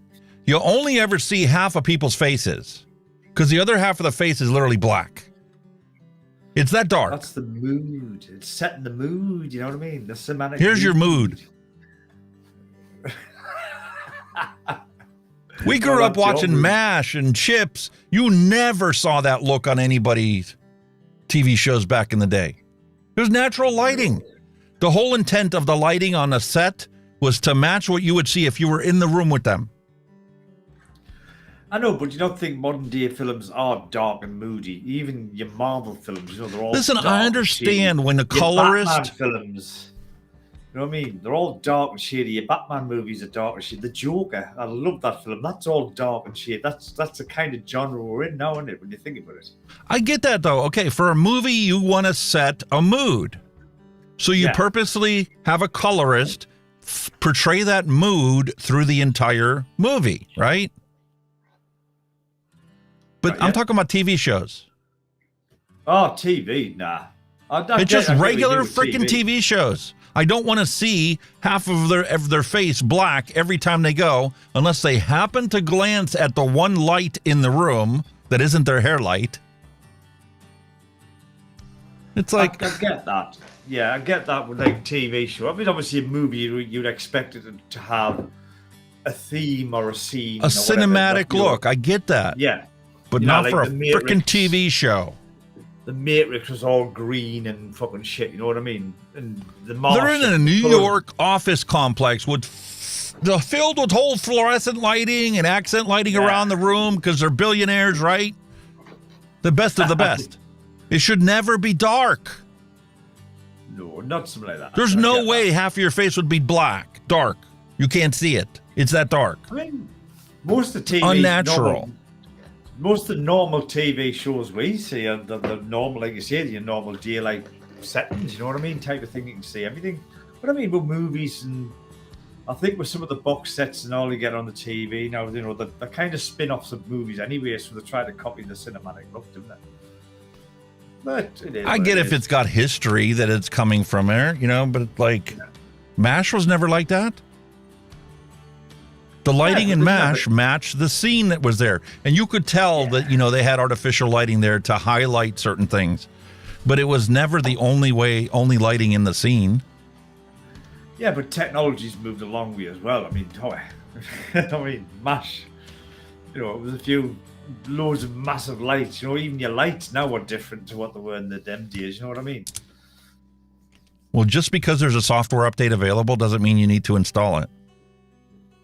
Well, that seems to be the case with my bloody microphone software. You're totally right on that one. It was working fine before. You install software updates to fix problems, not to let them create new ones. Yeah. I'll have to figure that one out. I just don't understand what it's done. Oh, I'm telling you, mate, it's the same thing that happens here. Windows decides that it's going to help you out. Picking the microphone up. Where we're gone. Hello, it is me on my own. When it did the update, it removed the Rode software and the Rode microphone from your scene. Bet you. Oh, I thought you'd run off to put the pot roast in.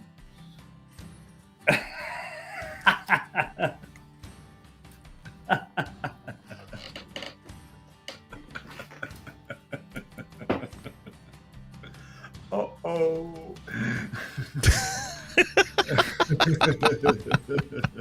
Uh-oh.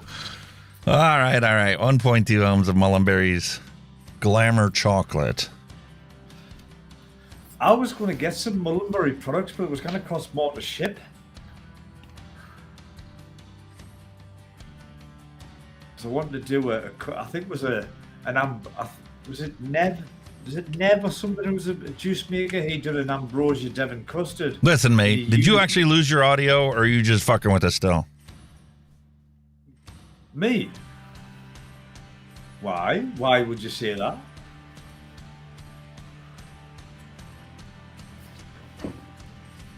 Have Are you there? lost us again, mate? Have you lost us? Have No, you actually I don't lost hear me him. again? No way. No way. Never a dull moment, folks. No. All right, and the last thing that we need is some super sweet. Oh. 0.16. We can still. Nah, you can still hear us on YouTube. 1 2 1 2 1 2 1 2. There, I've got sound. You should be able to hear us.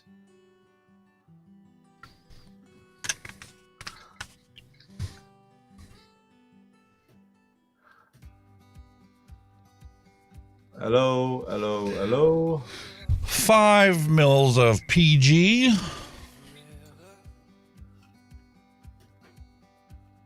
One, two, 1 2. You should be able to hear us. I've got output.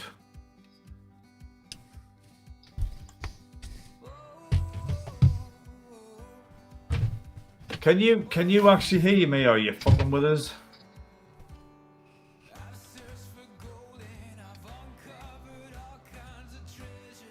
Can you guys on YouTube? No, I'm being hear real me? sloppy. Am I coming through on the YouTube stream? Oh, hang on, he's froze.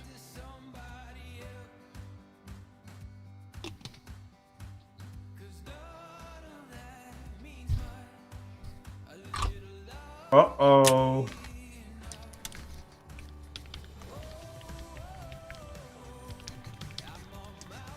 Awesome. You froze All on right, my let's go end. check You out did the on control YouTube. room.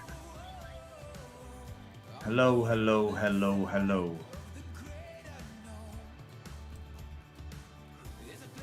Everybody can hear The us problem on isn't you, YouTube. mate. The problem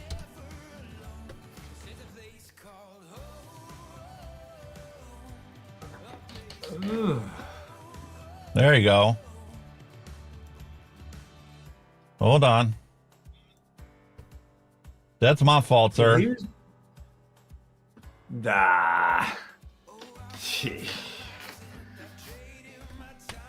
What can I say? Inside of the browser window, you disappeared, but you were still on the camera.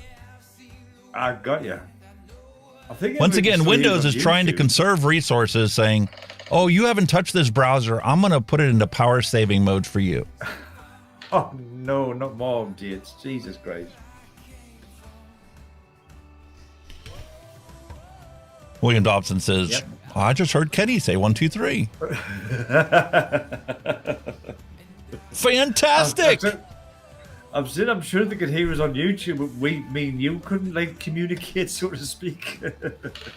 Oh, no, I heard you the whole time. Ah, right.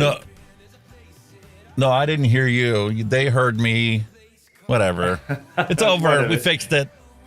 He said, Problem she solved. said, she said, no said, we said, she said, no said. You know, Dusty what a says, good. y'all have to look up the recipe for Cowboy Candy. It is awesome. Oh, Can some up. Would make an awesome marinade for chicken and fish. oh. We'll have to check that out. Will you stop talking food on this bloody show? You make me stop.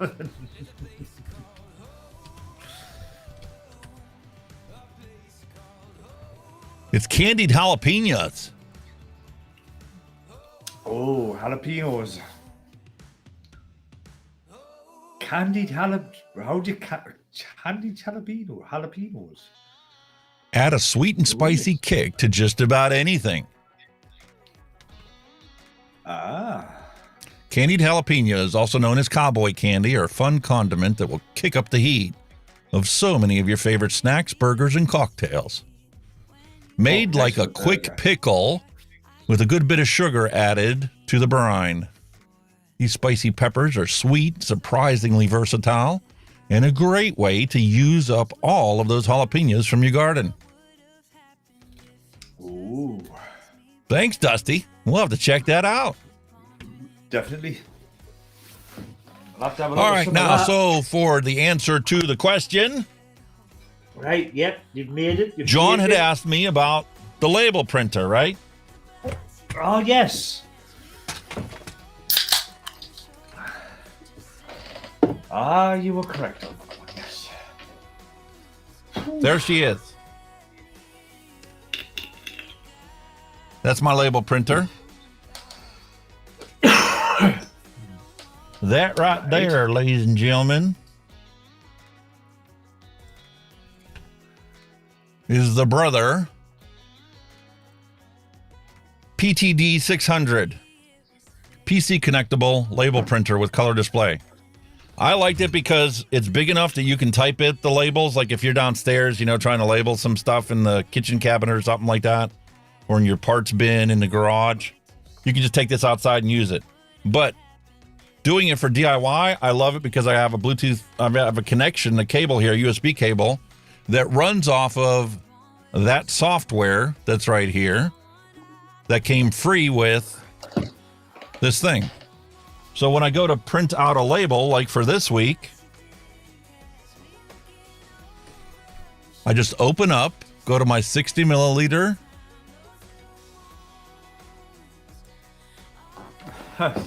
Jim got his bottle sizes saved. What can we see? Because the bottle sizes have different circumferences, like the 120 mils, you need to have a longer tape. Oh, yeah.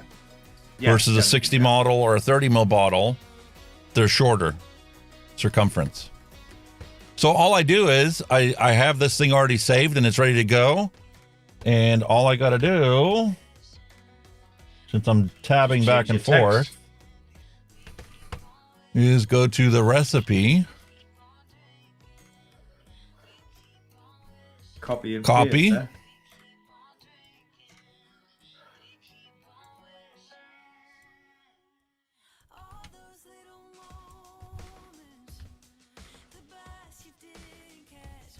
And you can customize it however you want. And then just hit print.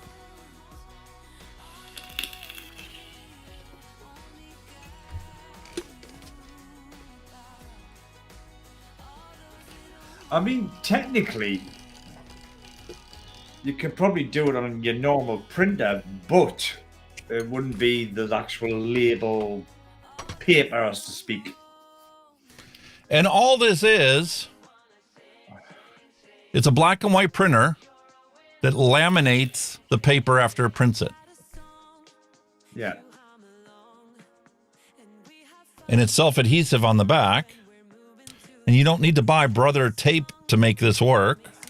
I bought the generic ones and they work just fine. And then all you do is you take your label, Whack it on your bottle. Wrap it on the bottle, and you're done. Somewhere along the way, I must have dragged the mouse on this thing and made the label a hair longer than it needs to be. Longer. But just like that, it's that easy to print labels that are easy to read, easy to see. And you can even throw a little, image on there if you want. You could probably make a design. You could probably put some kind of basic image on it and do, the world's your oyster, isn't it? Depends how fancy you want to go. Right. And these things come in different colors, so the background color can be different colors, blue, red, pink, whatever you want. There's a bunch of different options available to you. And like I said, this one has been discontinued. Yeah, you've still got a Bluetooth one now or something, haven't you? Yeah, this is the one I have. Here's the new one. Big surprise. Same basic number. But this one has a Bluetooth connection. I can kind of see how that would work. I mean, yeah, because then you've got the flexibility of moving about with it, haven't you? It's not hardwired. And let's face it, most modern day printers now are Bluetooth or Wi-Fi connected, are they not? Yes. So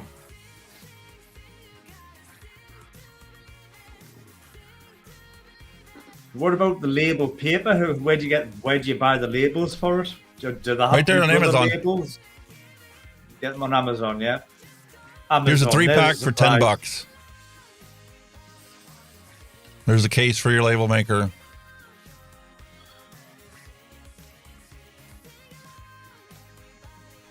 And like I said, they come in different colors. Yeah, so I presume it takes ink cartridges as well, like a printer, Nope. yeah? No. It's a thermal printer. It uses heat. And the paper in the label itself is a thermal paper. So there's never any ink to buy.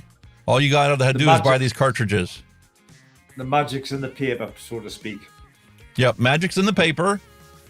And you just pop this in, and there's different sizes for depending on how wide you want your tape.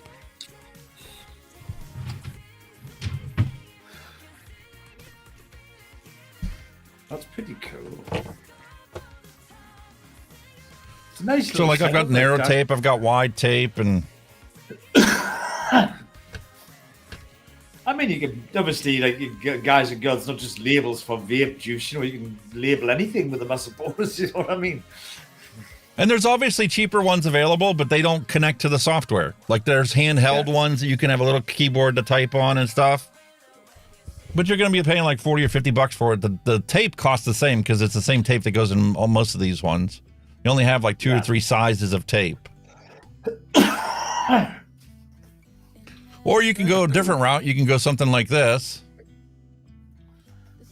Yeah, the ones that just print it straight out. They just spit it straight out, don't they? The dynamo. It's just a plain label and a legit, you know, thermal, but it doesn't laminate it like the other ones do. The only thing that misses is the laminate, yeah.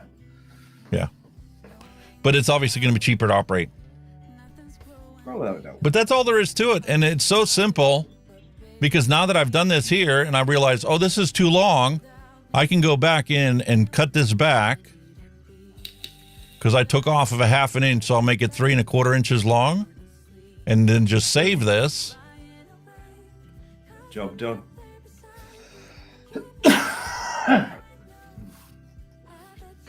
And layout, frame, paper.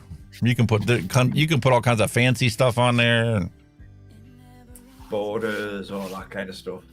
Right. Okay, you get. But change the length. Now we'll save that. Now that we got the right length in there, and you can put images in there. You can create new labels, whatever. And they also have, as you saw in the beginning,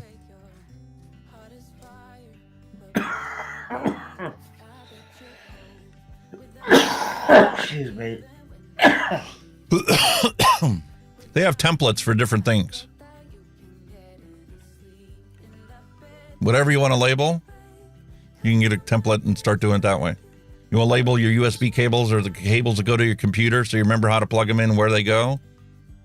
You know, there's a wizard on how to make labels for wires and stuff. That's pretty bottles, greetings. Pretty awesome, isn't it? But I like that. It does the job. And it's actually very simple to use.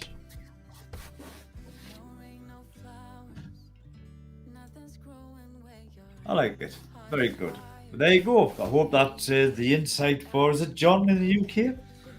John, I hope that helped you out. And anybody else out there considering buying it, this is my experience with this one. And actually, a lot of the printers nowadays are all coming with Bluetooth because that same app I have on my computer, they have one for your phone. So you can type it on your phone and hit print from your phone and print your label.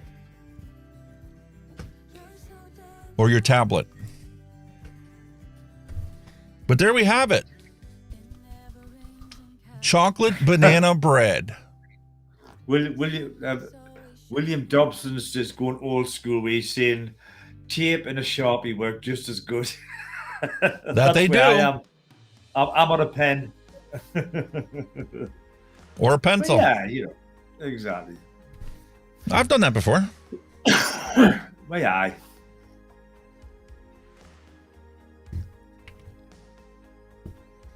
But the thing is, but when you get a bunch of these ones, it's nice to have them labeled properly, so it makes it easier to find stuff when you go looking for it. The thing is, at the end of the day, if you label that correctly, you can actually refill that bottle with what you've made. That's exactly what I do with it most of the time. If I really like it, I just remix it.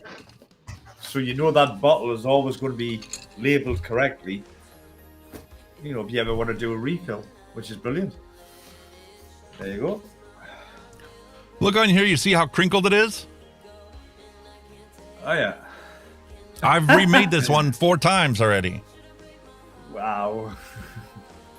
I'm at the point now where it's like, when I get done with this one, it's going to end up going in the recycle bin. New bottle. Time for a new bottle. But that really helps. Yeah. Then again, you know, get repeated uses out of it, you know what I mean? What more can you say? Question is, how long do I need to let this sit before we can actually evaluate how good it is? Oh, that's the question. It's got a banana cream in there and then the banana nut bread. I mean, I'm not sure 48 hours is going to be enough to represent that banana cream. I've never used that flavor, so I can't say for certainty.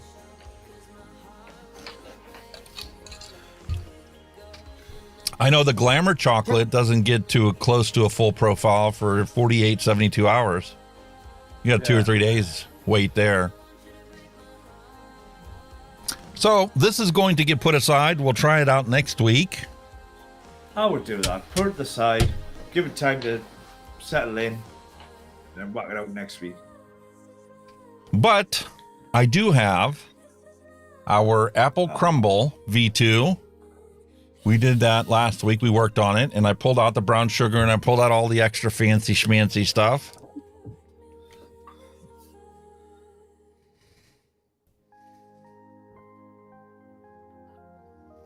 Definitely get a beautiful apple smell to it. Good. Let's see if we can get a crumble out of it. Let's see if there's any caramel notes to it.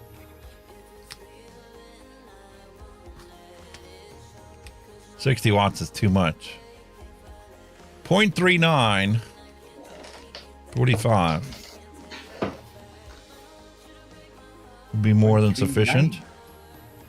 Holy cow, does that smell good? So you're at 0.39. Aye. Nowadays, what I've done for ages is consulted me own fucking reader, have we? Yeah, what does it say? This for a long time, have we? What calculator? I think it might go the opposite way for 0.39. I think it might go mechanical, but we'll see. 39.2 watts. No, it wasn't that strong, mate. No, you can try that again. It wasn't that hard.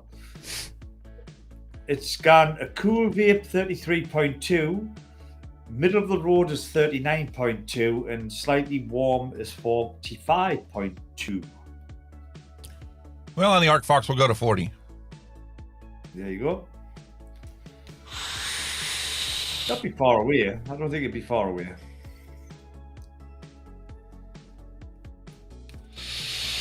But these, you've got to remember, these aren't gospel, they're just suggestions. You know, you might like a warm vape, so you might just go, fuck it, you know what I mean? So, no.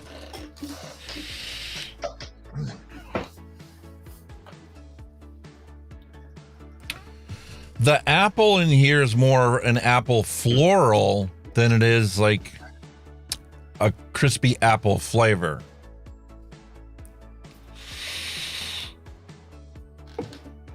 Floral, apple floral. Ooh. There's no mouthfeel to it, is what I'm saying. This recipe.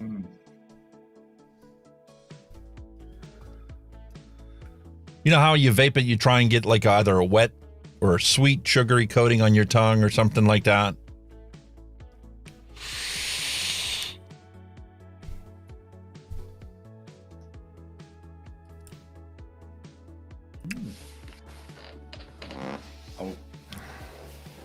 It's almost like an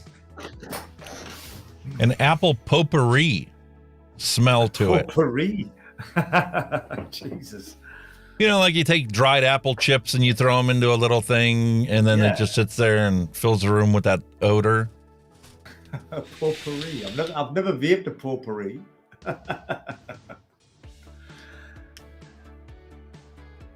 Oh, I'd rather vape the musk. fucking hell. That says something, doesn't it?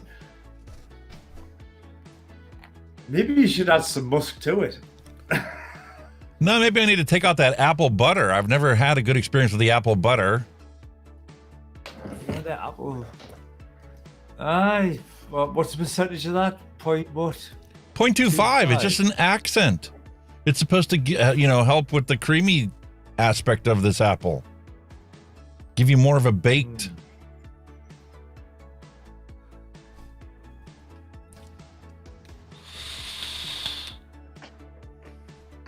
What the hell? I get the scent of a crumble, but I don't get any crumble taste to it. Got ya. Just out of curiosity, I'm going to take last week's and throw it on here.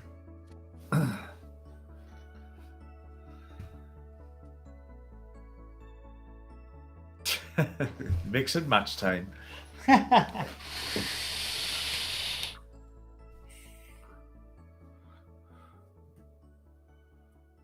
Now.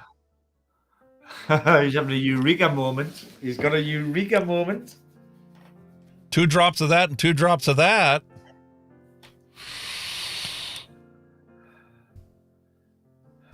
The eureka moment is coming. The crumble's prominent. It's got that brown sugar note to it now. So I was right about wanting to put them in there, but they were in there at the wrong percentage. These two come together to produce a smell like an apple blossom crumb pulled out of the oven. But there's no sweetness to it. Got ya.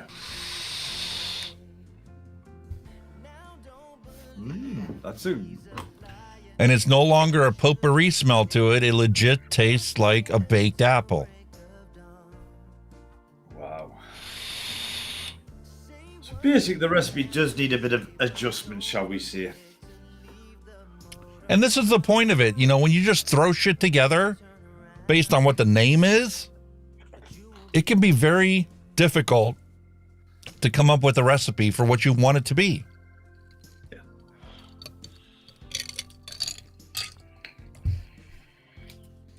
It takes time to formulate recipes. If you think you can go out and buy yourself half a dozen flavors, throw them together, and it's automatically going to make wonderful tasting vapes, sorry, ain't happening. It's trial and error, it's experimental, isn't it?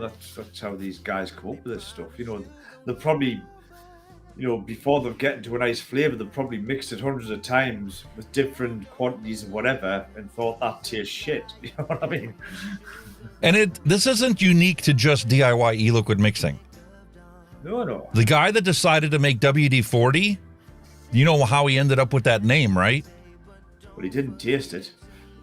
No, it was his 40th time trying to mix things together before he came up with something that did what he wanted it to do. I actually heard that. That's why the name was WD. It took him 40 attempts to get it where it was. To get the formulation to be what it wants to be.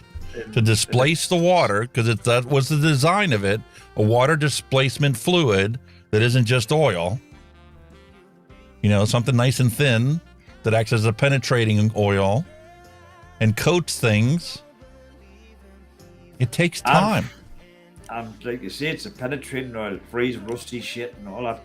And if you've noticed, there's lots of YouTube videos where you can actually clean your fucking headlights with it. You want to take a bumper sticker off of a car or a label or sticker off of your window? Yeah. WD-40. Yeah. What an amazing invention, though, isn't it? I mean, I can understand these 40 attempts, but my God, has he perfected it, though, for everything. The universal, isn't it? And the thing is, now that I've got these 2 bottles, I can legit, it's like, you have to boil it down to the basic science of it. I put a couple drops on there and a couple drops on there. So now I need to make it up and trying to figure out what is the blend of these 2 I need to have to get the best flavor out of it. You've got to so figure I out will your take these percentages, 60 mils, the 230 mils, and I'll make up a bunch of 10 milliliter bottles. And I'll go 40, 60, 50, 50, 60, 40. And I'll try them out and find out which is the best out of those. And then do I need to go lower? Do I need to mix it, go to like a 30, a 3070 or a 3565? Hello and welcome, Michael Redfern. Your printer mustn't be working, mate, because the guy's appearing, but you're not getting a label. Something wrong with the printing algorithm that's not working. Michael Redfern, welcome to the stream, sir. Ooh, bum, bum, bum, bum.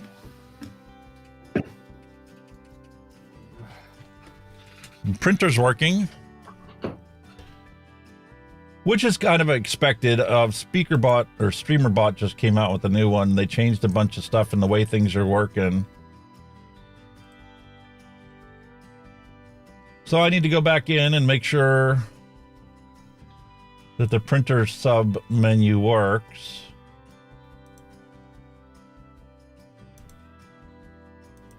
The pending actions queue is not showing anything. Action history says that it's completed. The chat logger is completed. But none of the printer stuff is actually fired. I see the little all right, we'll diagnose that later. I think the little fella's popping up, so we know there's somebody coming in, because obviously the main man's popping up on the screen, so... That part of it's working, but the printer algorithm's not.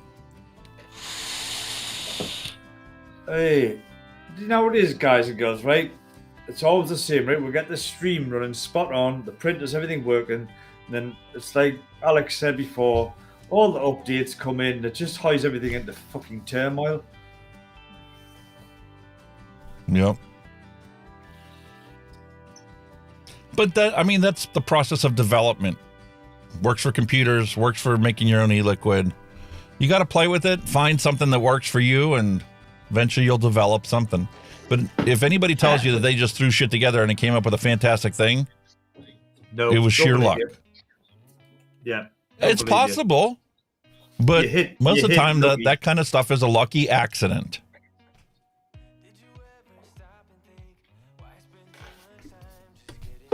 Overall, I'm satisfied with it. We're making progress on it, and I'll keep working on it, and eventually we'll get a nice apple blossom crumb. I think it'll come together. I think you'll get it. Yeah, because just now, 2 drops of this and 2 drops of that, I got what I was looking for. It's still missing the sweetness, but sweetness is easy to adjust. Yeah, but like I say, you've tried it, so you kind of know where the problem lies. So it's just a matter of time before you get it right. And you keep tweaking it. I've seen, who's Hippie Vapes? Excuse me. I hope the man's doing well. I saw he posted a short that he wasn't going to be doing any videos this week because apparently he had some kind of surgical procedure or something. Who's that? Hippie Vapes. Yeah, I think Vic's had surgery as well because he hasn't done that for a while. Oh, really? I know he gets some kind of eye surgery regularly, so I don't know if he's had that or he's got a few issues going on with his health. So I think I watched the 3 Men in the Vape show, and I think it was little bro said he'd been in hospital for some surgery for something. So I don't know. I think he'll be back soon. And this was the other one that we wanted to make from Paul.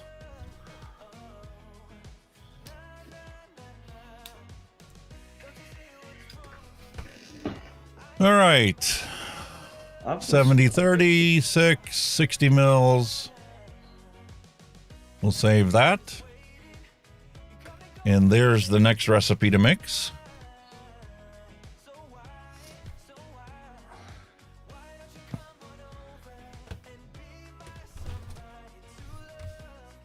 Let's gather up these recipe ingredients.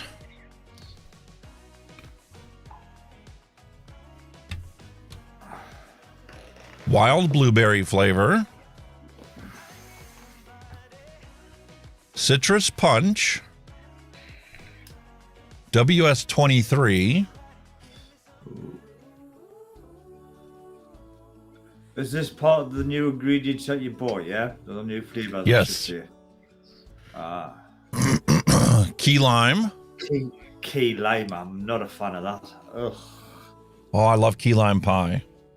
Oh well, as a pie, probably nice, but I bought it. I don't know whose brand it was, but they've done a key lime liquid, and oh, mate, it was horrible. No, it was bad. It was really bad. That doesn't sound good. No. And then Flavor Art strawberry, sweet tangerine, and then our sweetener. Tangerine. It's looking a bit like a version of your Hawaiian punch. It's missing a lot of the other fruit flavors. There's plenty of fruit. Yeah, I see where you're coming from. The Blueberry Wild, Citrus Punch is going to be like a Mountain Dew. The Key Lime, Strawberry, and Tangerine. The coolant is, what's that? 0.5? Ooh, I gotta be saying a small amount of coolant. I wouldn't like a lot of coolant in it. Yeah, 0.5% or 0.3. And that's the question. Is it a 30% solution or a 20 or a 10? Bull City's WS23 is a 30% solution. Right. So it might be 3 times what it needs to be. But yeah, I'm curious to see what this actually tastes like. I don't mind a little bit of coolant. I mean, you know, like when I say when you most disposables now have got a little bit of coolant in them. I don't mind a little bit, but when it's too overpowering, like nah. And Darren even pointed that out before with flavors. Sometimes they put the cooling in there just to accentuate certain flavors. You don't even notice that it's cooling in there. Yeah. Oh, I get that. Cool. But you know, like when there's too much and you're like, oh no. Same with menthol. I can take a little bit, but like I was a menthol smoker though. See, for example, that candy cane, right? It's got a bit of spearmint and that can handle that. But if it was too much spearmint, no, I wouldn't be able to take it. Was it too much spearmint or too much menthol? Because they're both in there. I've seen the menthol. The spearmint was just nice, but I think the menthol, but it wasn't too much. That's what I'm saying. I could handle what was in it, but if it was any more, I don't think I would be able to.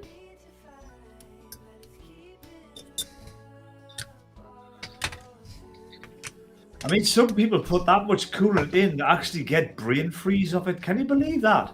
Brain freeze of vaping coolant. And then there's people like Dimitri that they can't get enough cooling. Exactly. Wow. How do you do that? The more you use the cooling, the more you get acclimated to it. So you need to have more in there to give you the same perception. Yeah.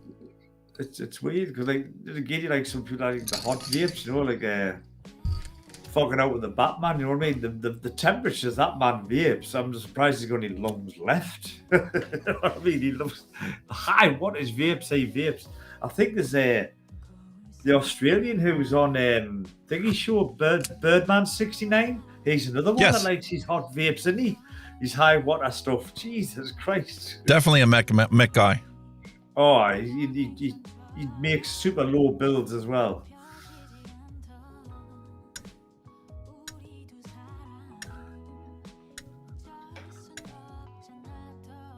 William Dobson is saying there's an echo.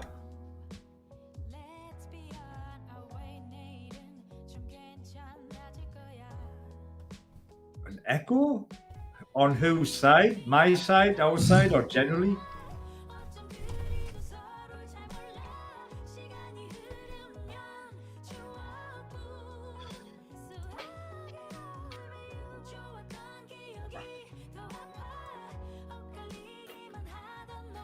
One, 2, 3, 4, 5, 6, 7, 8. No, any echoes?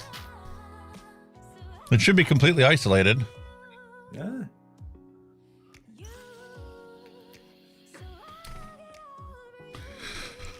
All right, so Wild Blueberry is 1.8.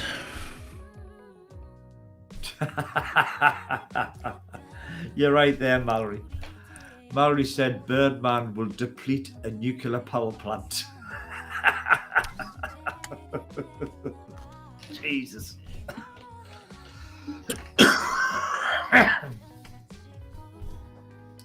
That's right, William. Fucking out with Batman. He likes low builds and hot vapes. I like a warmish vape, but I wouldn't say hot. I think I average 90 to 100 watts on average. That's where I'm at, average.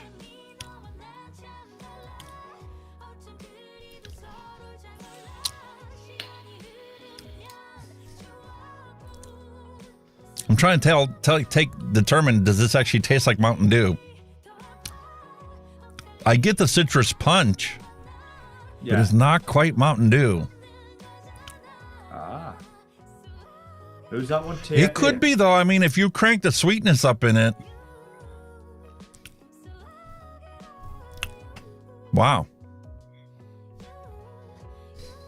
That's what I'm saying. I'm just wondering, for some of them you just get the raw flavor, and then obviously when you add sweeteners, etc., then that brings out the flavor that you recognize, if you know what I mean. Because we take for granted how much sugar and artificial sweetener and combinations thereof are in our sodas and our beverages that we drink and consume.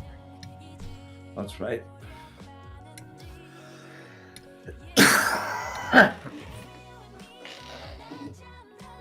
Basically, to replicate it, you just sweeten the shit out of it.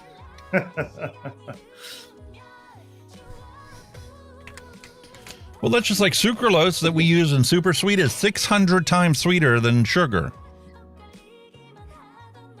Yeah. Have you turned the music off by any chance? You have, haven't you? You have. There you go. Better? That's it. Just helps us chill a little, you know what I mean? I wanted to make sure there wasn't creating a feedback loop there. Oh, fuck. 0.3. That's not good. Shit, have I got any kitchen roll? Bollocks, I haven't. Oh, man, I've done it again.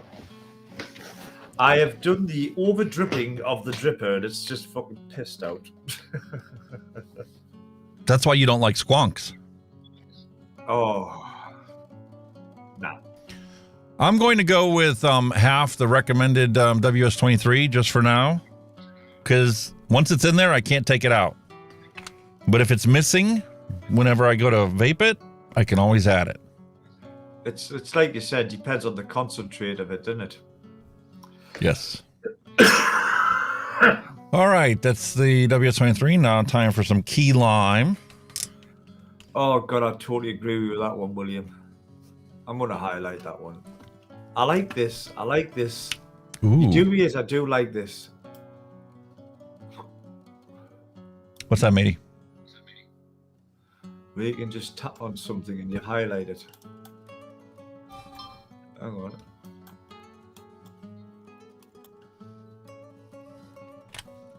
No, it's not working.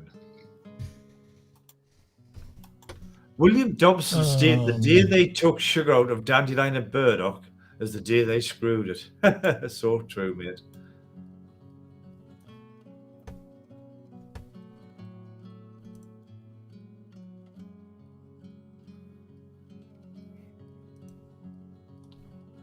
Try it on your end? Nah, it's just going green. So it's working on your end, but it's not coming through on my end. Interesting. Interesting. Well, what the hell? We'll go with it. All I've done was just to highlight it in green.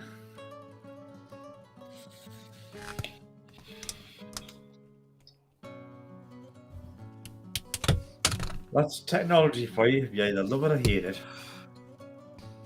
Either works or doesn't. There's that like it only takes one thing to stop it from working, but a million things to set it up to get it to work. Yeah. 1.8.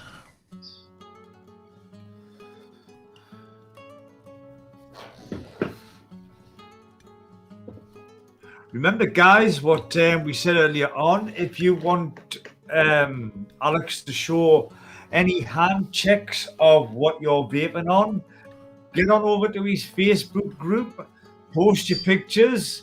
At some point, we'll have a look. You know, if you posted something, we'll show them. We'll have a look and see, you know, what you guys are vaping on.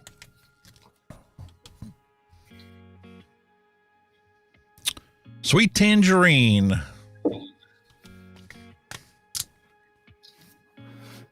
This fly is, I'm going to go nuts in a minute with this fly. I can't swat it because I'm going to knock my lights over. Smells like a nice tangerine. Oh, I like tangerines.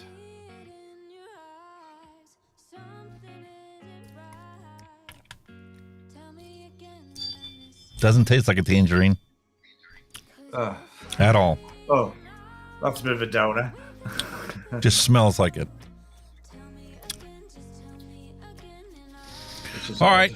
Last thing, some sweetener. Good old Here we have 0.25% is 0.16. So like 2 drops.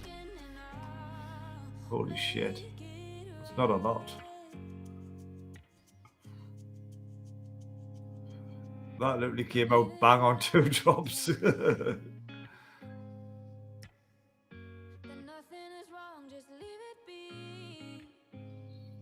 Boom.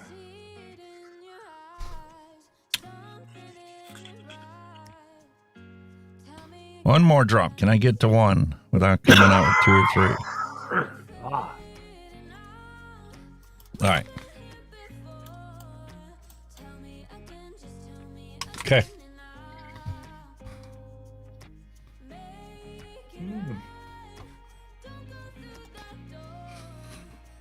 PG 6.38.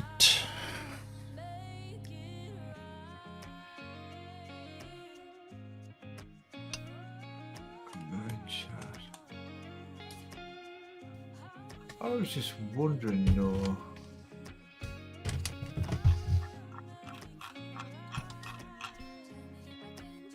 And 53 of PG. VG. Excuse me, wow. Oh, lemon's got a bit of a punch.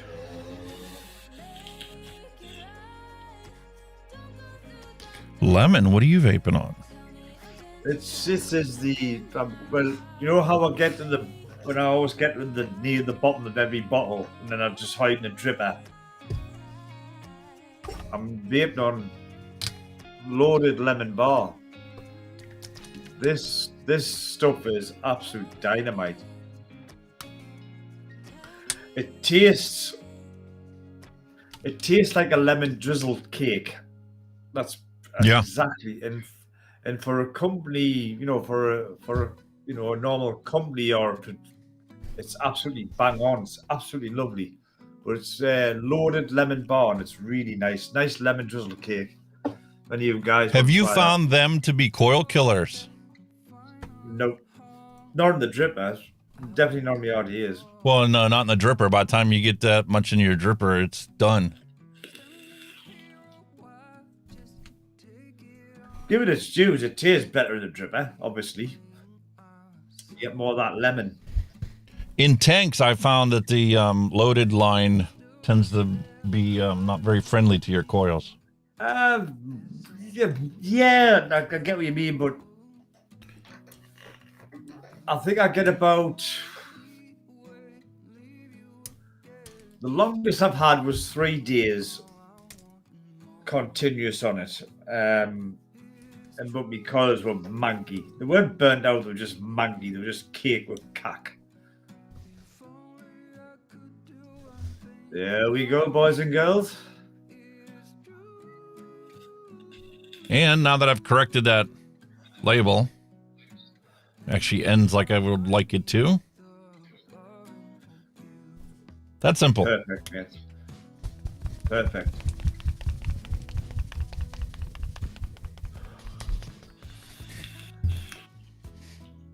And this one I'm going to try without waiting.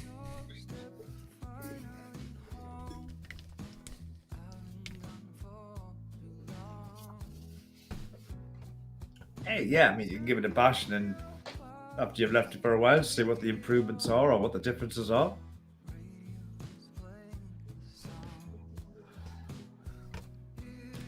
Because we're all basically fruits in here.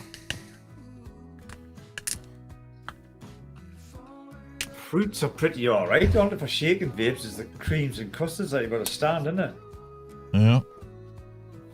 There's a couple other flavors that, you know, like any basic pastry or pastry depth component takes more than a shake and vape to taste it. Yeah. Just even on. 65, that's too much.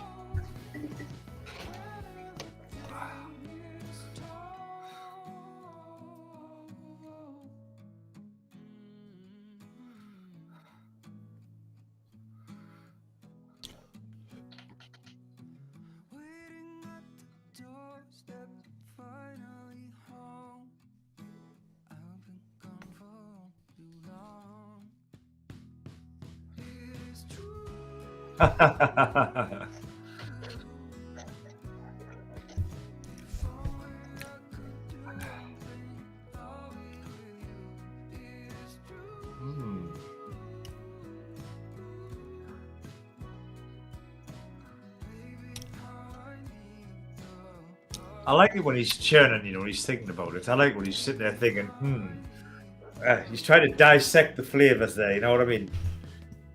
You can see the combs. And I'm trying to draw a reference, you know, a comparison to something I've had before. Could be something that you've never eaten or tasted or tried. You don't know. Yeah, but you look at the ingredients and it's like, okay, Mountain Dew is the primary ingredient at 3%. Strawberries in there at 3%. I'm sorry, the Mountain Dew's at 6%. The strawberries at 3%. So it's basically like a strawberry Mountain Dew at this point. And you've got some blueberry flavors in there at 3% as well. So now you're basically 3 flavoring ingredients with basically a lemon, lime, citrus, orange soda as a base with an accent of blueberry and strawberry. The lime is in here just to give it some sourness. And the tangerine, I'm not sure what that's in there for because it didn't taste like tangerine when I tasted it. With tangerine being technically a citrus fruit, it could be helping the sour.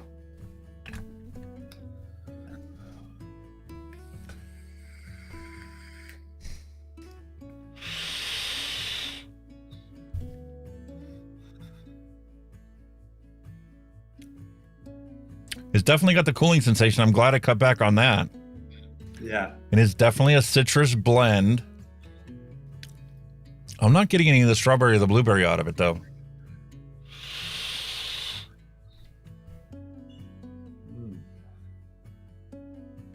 I can smell a little bit of the blueberry.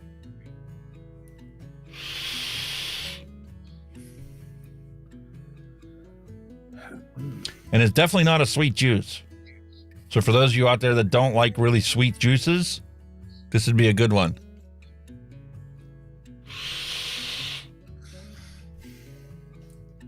Why does that do that with me?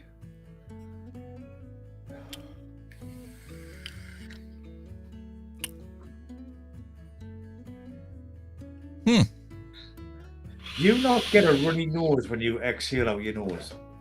Do you not get a runny nose? Sometimes. I fucking do it all the time. And the ironic part is I have really bad allergies.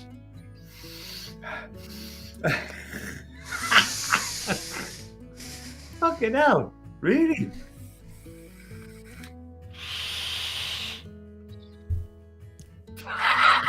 It looks even fucking worse if you've got a blocked nostril. Fucking what's this one? I've got a turbocharged nostril and a wafty nostril. What's this, man? I'm telling you.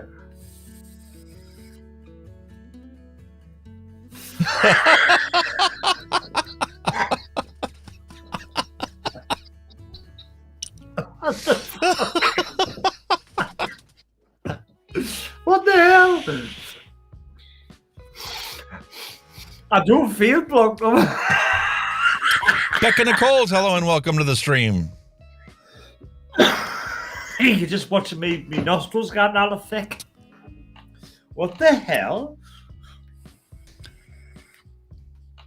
This is definitely an Aussie blended juice. What the fuck's going on my nose? Can you please tell me what's going on my nose? I'm only getting one nostril. What the fuck? Blow your nose. You'll clean it out.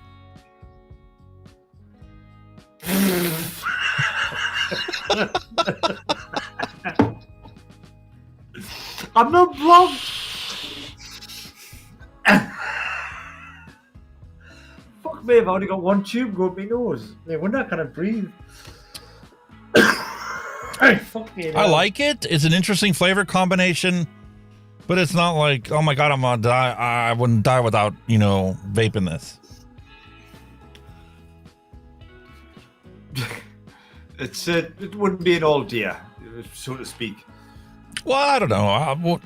We've had this happen how many times where we mix something up and I try it the first time and it's like, no, I don't really like it. And I come back to it a week later and it's like, this ain't half bad. Too early to make judgment calls on that. I'm glad I mixed it though. You're right. I suppose you're right on that one. Leave the and then a couple other things that I picked up along the way. We got a nice Flavor Art meringue. Ooh. To add to the collection. Meringue. And Madagascar vanilla. Madagascar classic vanilla. No. Wow. That would be a good custard fucking name. That would be really good in my coffee. Oh yeah. Aye. Made that flat white. Yeah. That's the Hunky Hawaiian Punch. Wrong one. Bloody hell, what did I do with it? It's almost gone. So you must be liking it. The only reason I didn't finish that bottle off is because I was finishing the review on the Kylan. And to compare apples to apples, I originally did the review with the Hunky Hawaiian Punch. So I put the Hunky Hawaiian Punch in there for the single coil to determine whether the flavor is stronger or weaker. But I legit tried, a 3mm coil, 3.5, a 4, a 5, and a 6. And the 6mm coil kept shorting out on the cap. I literally had it a 1/4 mil off of the bottom because it's got that domed airflow on the bottom. It's such a pain in the ass to get it to the right height. I kept pulling it down. And I literally was down to like a 1/2 mil. Like you could just slide this in between there. And it kept shorting out on the top. I would say 6 is possible. I think 6 would have been pushing it with the size of it. Listen, 5, it holds 2 3mm coils horizontally. Yeah. Just not vertically. I know where you're coming from, yeah. Yeah. How much of a flavor loss would they have had if they would have made the chimney 1 mil taller? Well, this is it. But at the end of the day, though, your coils might have the height, but when you're pulling them over, the height kind of drops a bit anyway, doesn't it? So,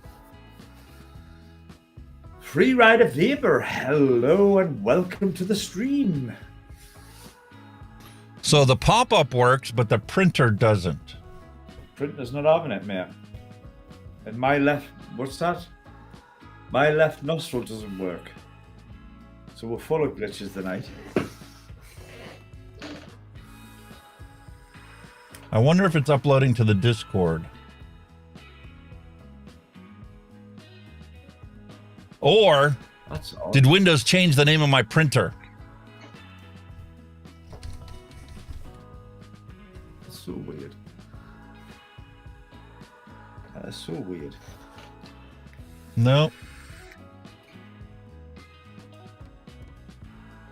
Oh, your nostrils decided to work. Oh, thank you, Windows. I can no longer copy and paste the name from the properties window. Wow. Updates. Let's try and fix something that doesn't need fixing.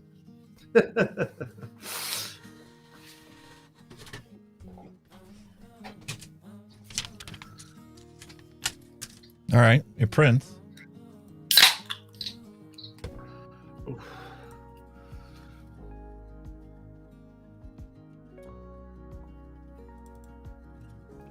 Oh, that's very nice.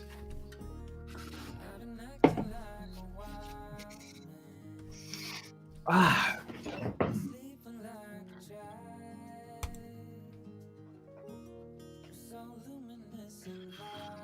Oh, God, I bet. Oh, I've dribbled all over me bloody top. What a problem. Well, sir, those were enjoyable. Good. I do have one more piece of vape mail. Upcoming review. Remember I talked about how I've been on the hunt to try and find a true direct-to-lung disposable? Ah, yes. You were saying DTL.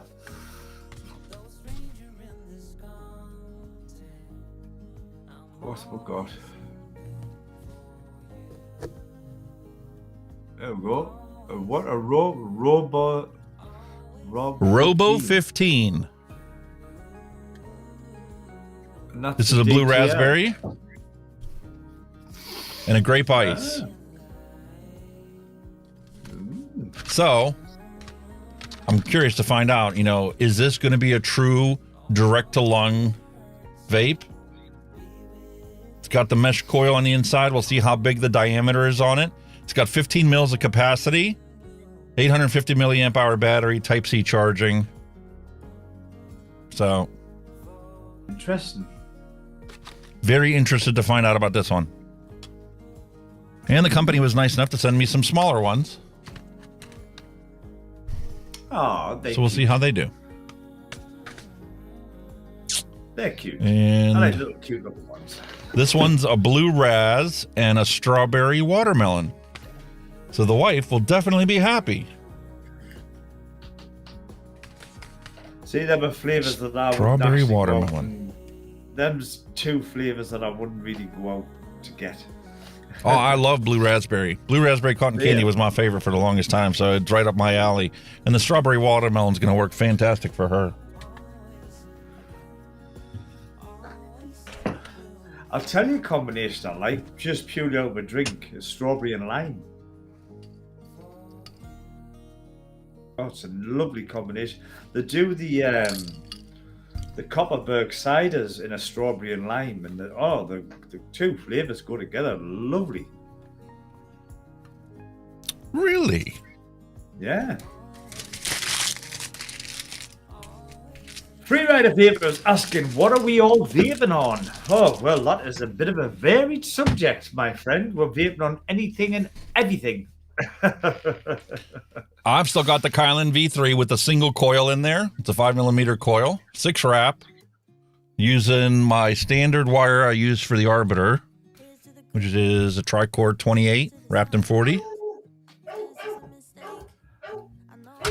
That has been fantastic. I truly have gotten a great sense of appreciation for this Kylan 3. I'm glad to see my recommendation work. I've got me good old Valhalla on the, what the hell is it again? The Tesla IB Acid 4, I think it is. And I've got some loaded lemon bar in that one because it's the bottom of the bottle and I'm dripping it. I'm also on the heavy hitter V3 with the Wasp Nano Pro, which I'm just absolutely over dripped and flooded the shit out of it. And in that one I've got what am I vaping on that one? I've got some boysenberry cheesecake from Flavors in there. No, I haven't. I tell a lie. I've got the dregs of the King of the Vaping with Vicks range, and then I've got the Aromomizer V3 on top of the Hadron 220, and that's got the boysen cheesecake in it. So there you go. That's my little banquet for tonight. banquet, how should I say it? And my original Arbiter. I've got loaded with this coffee, which, by the way, remember you talked about, you showed me your little pods, your Nescafe pods. I talked the wife into letting me buy one of those little Nescafe machines for the office. Oh. But I had to promise her to only use it when we're on our live stream. Why not? Because, like, my first coffee from this morning, she went out and got me amaretto creamer for it. Oh, what a special treat. You're spoiled. I've told you, she spoils you, mate. She definitely spoils you. So I'm looking forward to getting that. And I ordered some flat white pods for it and some Nesquik pods. They're all right, them little pod machines, honestly. You get a nice coffee. You don't get a lot, because obviously they're a proper little coffee cup, you know, but my gum, they're nice. Listen, here in the States, it's Keurig. We've got a Keurig downstairs. We've got one at camp. I had one set up here in the office and stuff, but it's just like, then you have to add the creamer to it separately and stuff. I like this Nescafe because it's basically instant coffee and creamer pods. It's pretty instant. You get the...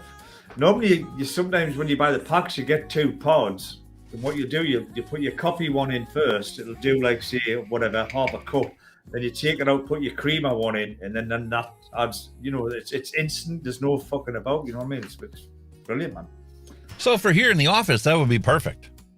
Oh, we get on the later half of our live stream and stuff, and it's just like, okay, well, I only want to have one of these alcohol beverages tonight. It'd be nice to have a nice hot, fresh coffee to finish off the stream, the last hour of the stream. It's going to be nice to have it here.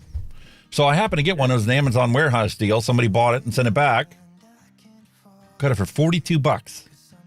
Wow, that's cool. It sells normally here in the States for $156. Wow. Oh, bargain then. Bargain. Wow. I was looking in the UK. I think you guys only pay £30 for it. Well, does that for that machine? Yeah. Why is it $156 here? Yeah, I mean, you know, you can pay more for them, you know, but like, what you've got to take into consideration when you buy one of these machines is the availability of your pods, because some shops will not stock the pods for them, so you know you're kind of limited. Like I said, it's only going to be for the office, so I'm only buying the pods for here. I've got I get a case of Amazon coffee that I get for the Keurig. I go through a box a month. Wow. I suppose you 60 or 80 pods. Yeah, you'll probably get the pods on Amazon for what you want, so. Yeah, so it's not bad. It's like 70 cents a cup or something like that. It's a no-brainer, isn't it? Compared to what people pay for it in Starbucks. $5 for a freaking cup of coffee. Didn't even get there with that one. And nowadays, they don't even make it like coffee anymore. It's nothing but like the same stuff you buy bottled in the gas station. Yeah. It's just all sugar and cream, and here's a hint of an espresso in there. Yeah, very little. It's crap, man. But there you have it. So anyway, are we going to have these retro vapes so we can have a bumper so I can go for a wee-wee? Yes, sir. Time for a retro vape.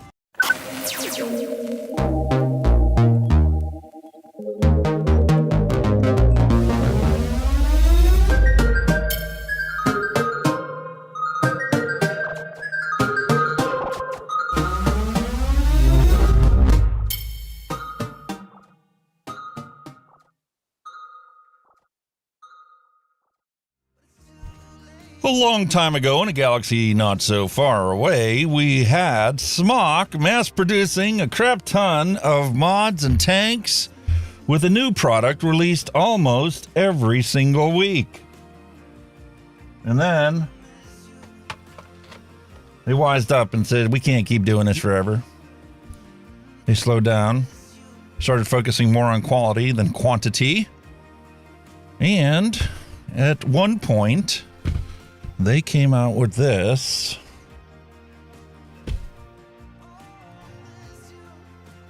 Sorry, folks, another brain fart.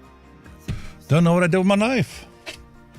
Guess I'm gonna have to use tweezers to open this up.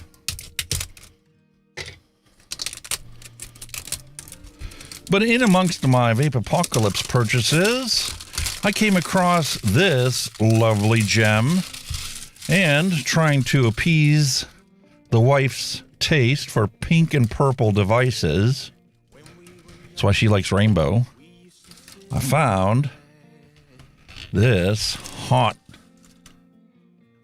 purple mod.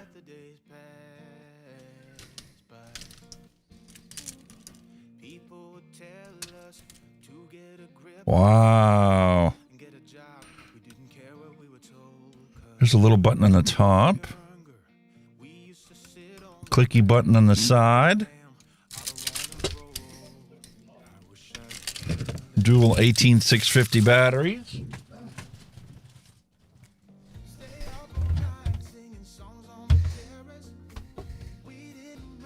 I've got only 21700s in my battery charger, so I guess I have to pull out one of the pre-charged ones.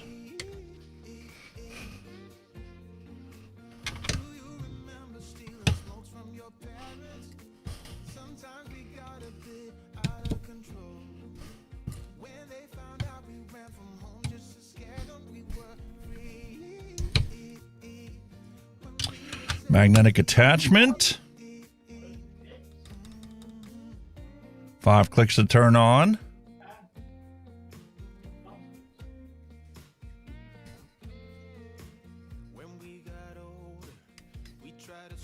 And look at that beautiful display. Touchscreen interface.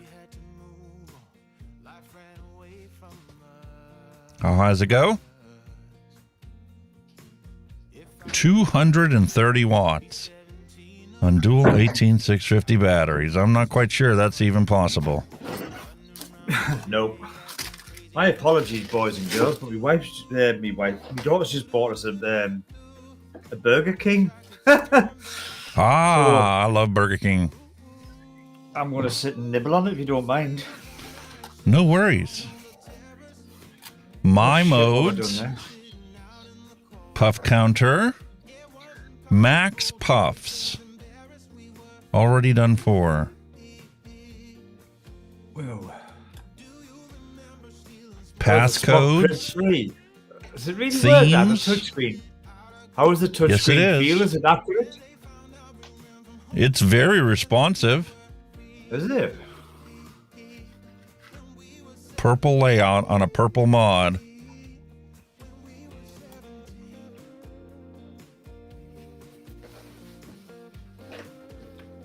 What do you think? That looks so cool. That looks really nice, actually, for a smoky job, like.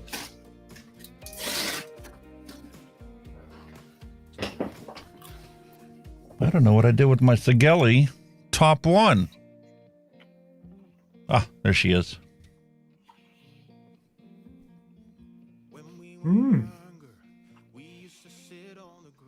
Size comparison. Something a little more universally known.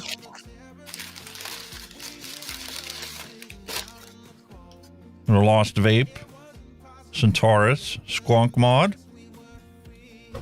Here's the Thelema Quest.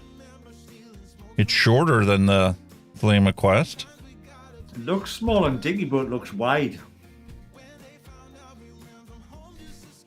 Here's the one I'm currently using. The Wismec.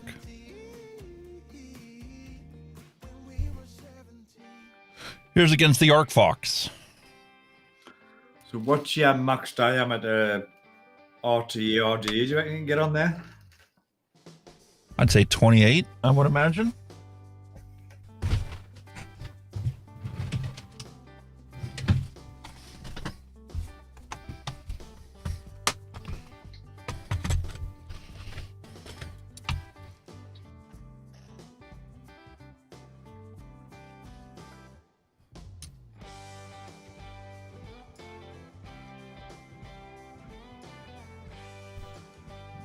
Honestly, the top, if you don't want any overhang at all, you're going to look at 25 millimeters. 25 mil. But realistically, the thickness of the mod is 28. So like the Arbiter, where it flares out, would look all right on there. It's going to have overhang, but it should look all right. Maybe not so much. Doesn't look horrible, but it's definitely got overhang. Depends on how bad your OCD is, but... New coil. 0.17. Yes.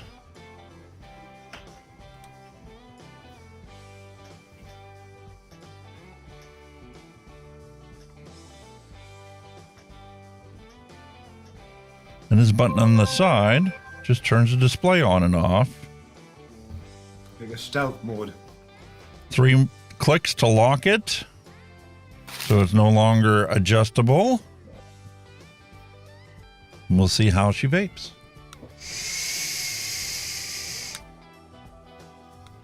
Guess what the lock did? Prevented you from even firing it. Haha.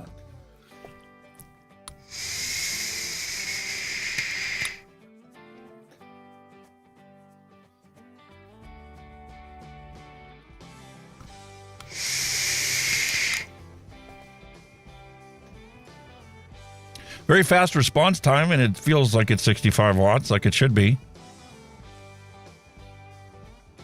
It's a good thing.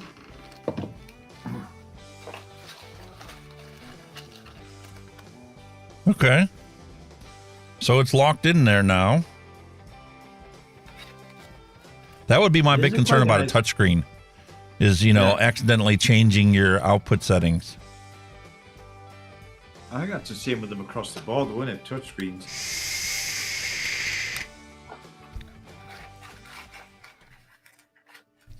Definitely a lot more responsive and reactive than the Osmotis Lustra.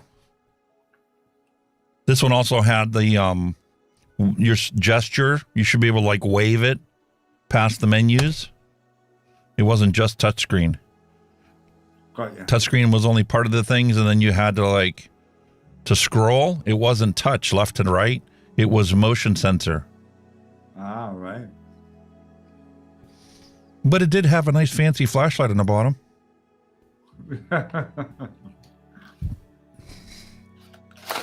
You and your fancy gizmos, mate.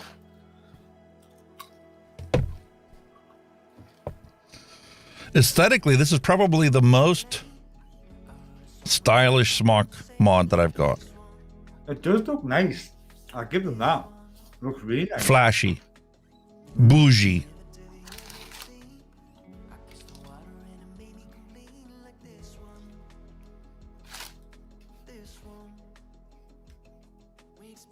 We'll see how the wife likes it.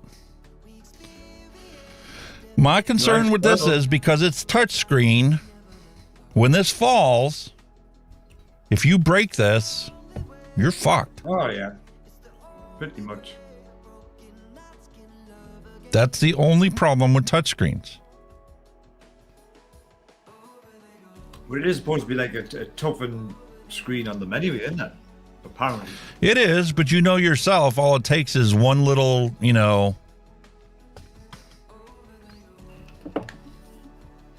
that right there could be disaster. Yeah. Yeah. But like, you know, just generally falling on here, that's not going to be an issue. I'd be more worried about the glass if this falls over.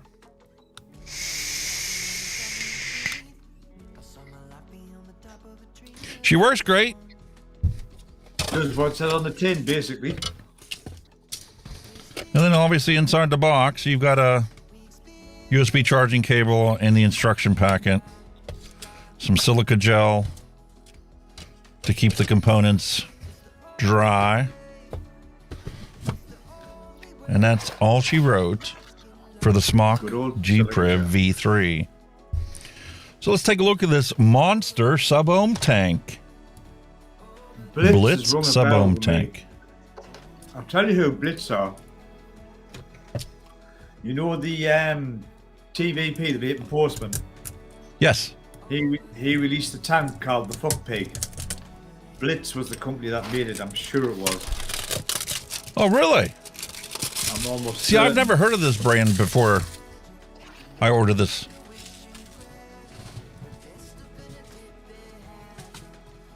I could be wrong, but I think that's where I've heard it before.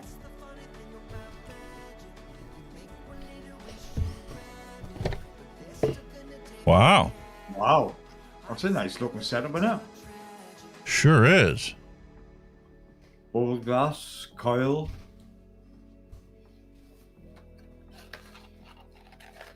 Tapered airflow. Feels like a nice control for the airflow on the bottom. The Blitz Monstor. Top. Slide. Twist. What is it? Slide fill. See the arrow? Yeah.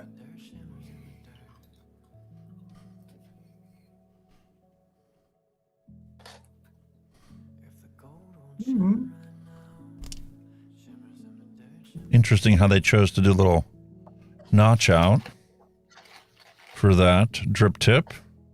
Yeah, probably easy for if you want to put your own in, you know what I mean?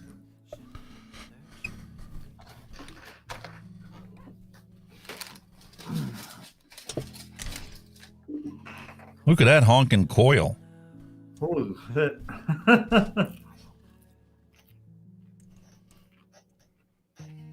Reminds me of the TFV18. But there's only a dual and a triple coil. There is no single.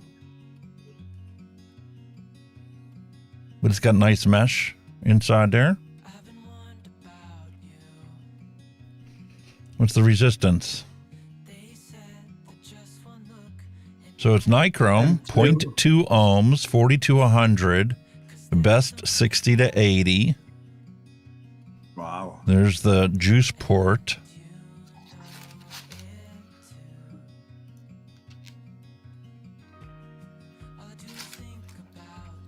So there's basically 4 juice openings on the outside, assuming that that cotton wraps all the way around. It's here. And then what's it do? Fill up the inside here? I think that's gonna drink the juice, like. Imagine what it's going to do on the triple coil. Wow. Triple coil, the M3 is a nichrome 0.15 ohms, 60 to 120 watts, best 70 to 90. And I was wrong about that drip tip. See how I said it's got a notch out? It's not a notch out. They have 2 colors. It's a beauty ring. Beauty ring on it, yeah. That isn't glued on. Ah.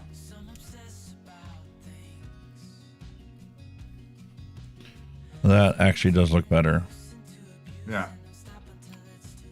Unless it was glued on, it came off.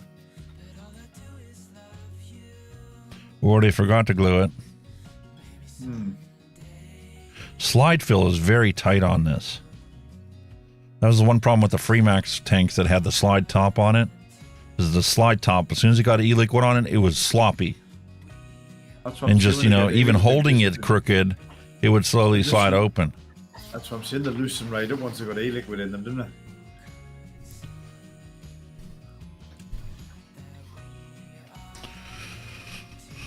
they? And there's our bubble glass.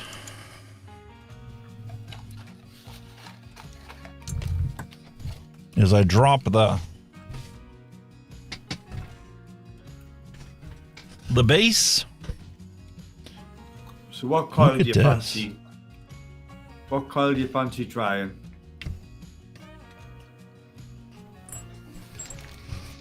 I think I'm just going to go with the original dual coil for now. Yeah. But this is very interesting.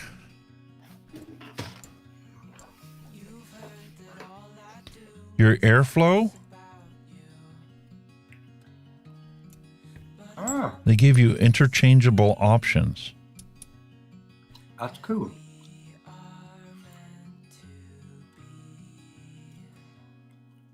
So if you wanted a wider base, you don't have to use the tapered base. Like a flat rather than a tapered, I've got you. Yeah. What's a good And option? then there's another one. Is this just a spare? Or does it have more?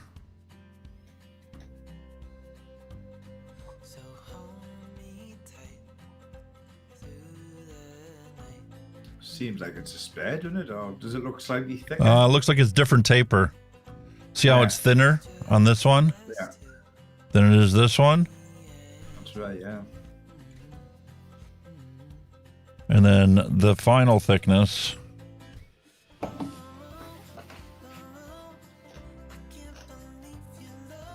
Thinnest, medium, and then thickest. The holes are identical on all three of them. It's just simply an aesthetic difference on how you want it to come down to your mod.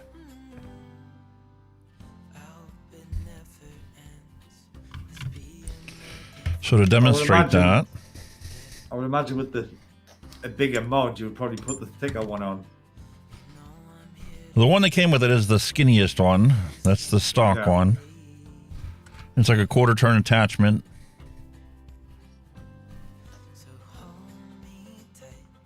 See how that matches now to the top of this mod?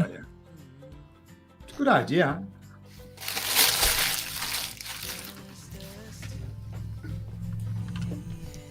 And if you swap it out to the next size up,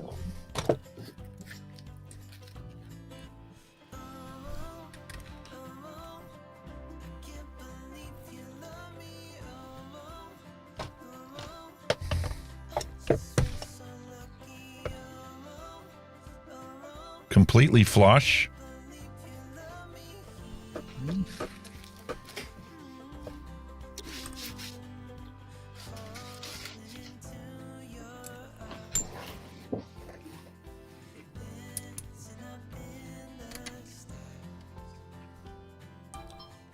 Versus overhang.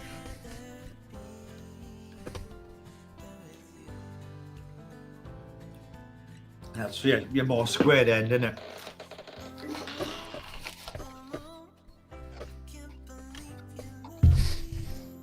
Very interesting.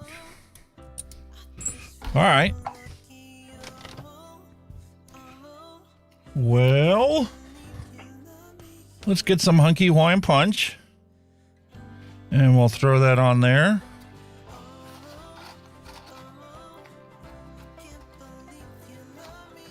Just a couple drops on the very top of it, because that's the first place it gets singed. Assemble it with the bubble glass. That threads in way better than like the smock ones. Yeah. The TFV8 ones especially. You'd have to make sure that it's kind of loosened from the top when you go to attach it, or there aren't enough threads to evenly grab it. And you can risk cross-threading it. Cool.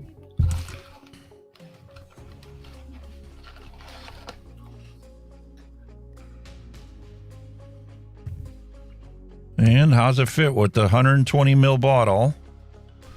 It just works. See, sometimes when I do them slide fills, I take the drip tip out. And you get your bottle nice and flush when you fill. It works, it depends, you know. That's the reason why the drip tip is so short. Yeah. So that you can fill it with a 120 ml bottle.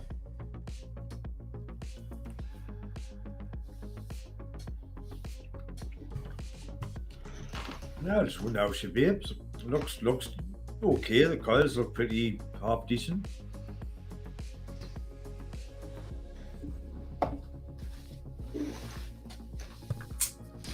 And now the real test is going to be how much juice, now that I've completely filled this tank all the way to the top, how much juice is going to get absorbed by just the wicking material inside of there?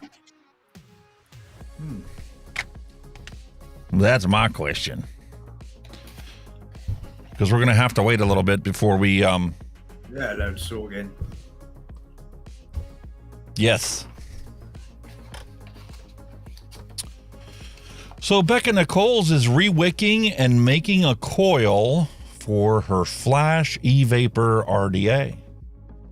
Oh, very nice. So, Very nice. something I know I need to do. Go to here to switch, and then I need to add that to the transition for this page. Very cool, sir. Awesome. Very cool. She seems to think it's very pretty. Wonder what the Mrs. Hunky Vape's going to think. It's probably going to end up being her nighttime vape. My thing, knowing her the way I do, I think that she's not going to like how heavy this is. It's an old school mod. So they're tough as nails. The paint's going to wear off of this. As long as you don't break that touchscreen, the paint's going to wear off of it, but that mod got some heft to it. They were pretty hefty in the day, them, like. No, like very much so. Heavy and bulky and raw. But that's when they made them out of metal before they fucking made them all out of plastic. You knew it was And metal. you got your usual spare O-rings and stuff inside this. But I thought that was pretty interesting how they give you different kind of airflow options. Yeah, I think it was more like aesthetics, isn't it? So it would just fit down on the top of your mod, wouldn't it? I like the printing on this box. It's nice and colorful.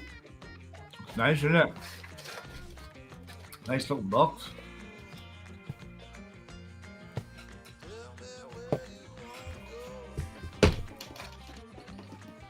Wonder how many people pitch the box when they get everything opened up. They don't even keep it. I've got every box for every item I've bought. Yeah, but you're a collector, so you're naturally going to keep the boxes because you're always going to have something new coming in, something out of the rotation. Maybe go dig in the boxes to pull something out you haven't used in a while. They're not boxed. There's nothing in the boxes. They're all on a rack. They're all out of the boxes, but on a rack. I'm just wondering what the normal people do. Probably bin them. That don't get into it heavy like you and I do. Well, I mean, with some of them you probably have to keep the box because if it's got all the ancillaries inside the box, like the spare O-rings, etc. I mean, you must have to keep some of it, wouldn't you?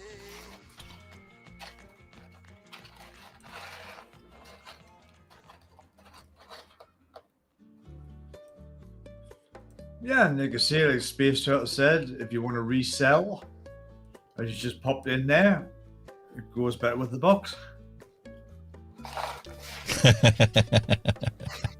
And Mallory. Us? Normal? Normal is so boring. Exactly. Define normal. That's what I say. Define normal. What is normal?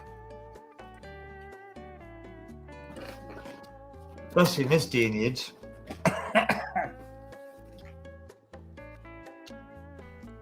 Oh my, oh my. Sean Lesher? No. Sean Lesher says he has bins for his spare parts. Yeah.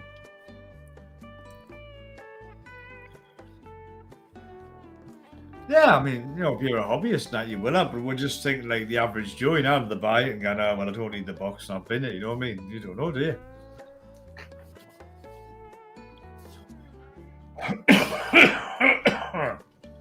Excuse me.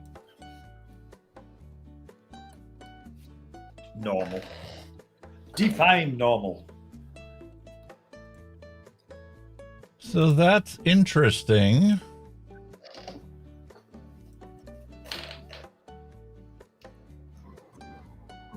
What we're doing? What are you doing? I'm just looking at the streamer bot to see why the printer's not printing. Okay. And like it didn't pop up for Sean Lesher coming in.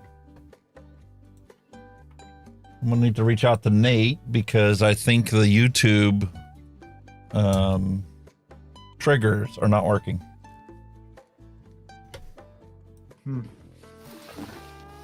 Wouldn't surprise if it was a YouTube thing, like. Nate's pretty good about keeping up with what's going on out there. Cable D input. Because you said you didn't hear the sound.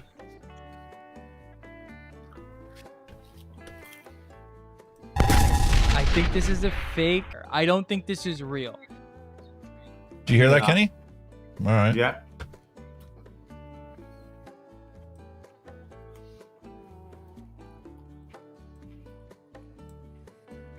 Platforms, YouTube.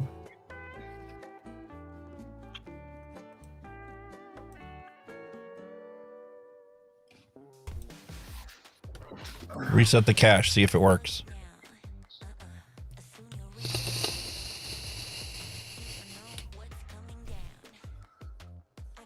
Sean Lesher says he's been here for the whole stream. He's just never chatted. Hey, mate, just jump in. Whenever you've got something, just jump in, mate.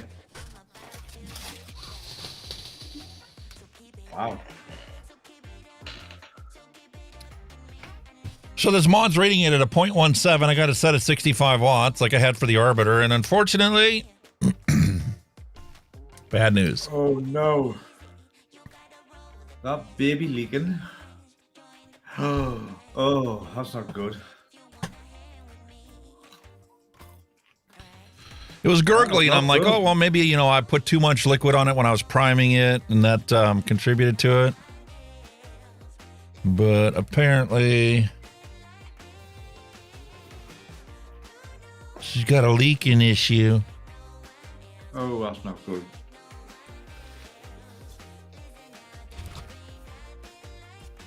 Not Especially good on a at touchscreen all. mod. That's not good. That's not a good start. Max Puffs. I'm blocked. Eh? Max Puffs was set to 10. Get rid of that, man. Infinity. We've got another ghoster who's popped in the chat there, buddy. Is that A1 or Al? It's whatever. It's Ben. A1 or Al Ben. Hey guys, appreciate you having you, but you know, pop into chat, man. Absolutely fine.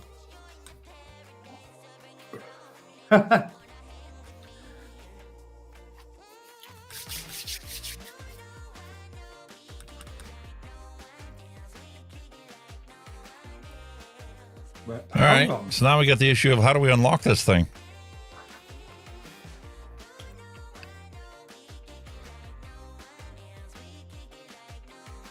Drop the batteries out and try again. Oh, no.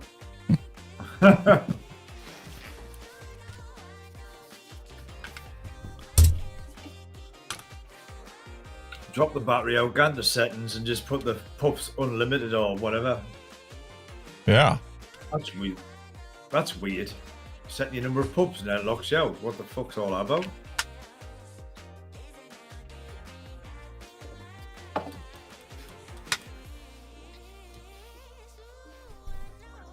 That is so odd.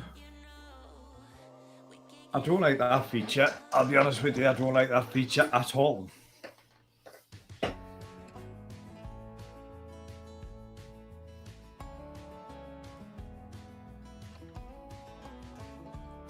I mean, you can imagine how frustrated you'd be with that, right? If you had a shit day and just wanted to vape the arse out of your vape and it said, I know where it would be going, wouldn't you? Be getting launched, wouldn't it? Yeah, bastard!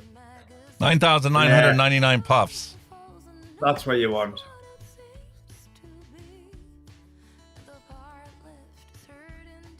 New coil, Why would you- 0.237. Why No. would you limit the puffs? Because flooded. That's probably because it's leaked and flooded to death. That's why it's fucking giving you that reason.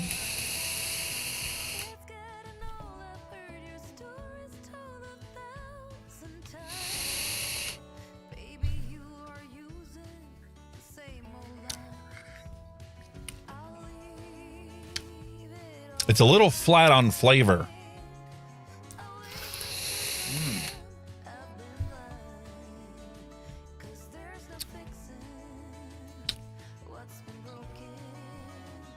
This Hunky Hawaiian Punch that's in there, I get the flavor, but it's not the same. There's no sweetness. It's not that there is no sweetness to it. There is just a hint of sweetness to it.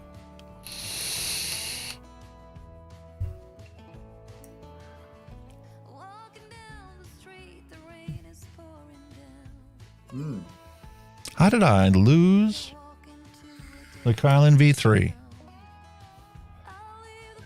You kind of lose the Kylan V3 bit. It's just a... Nah, I'm not having that.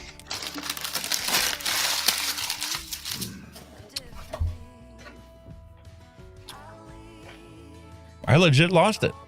It was here a minute ago.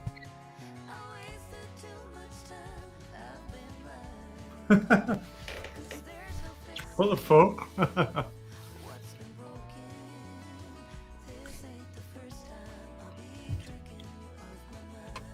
You've literally just had it in your hand.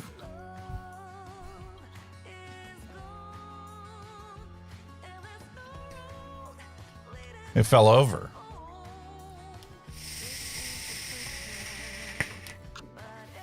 No, it was under your nose all the time. Basically, that's what we... The flavor is much more pungent in the Kylan V3 than it is on this monster tank.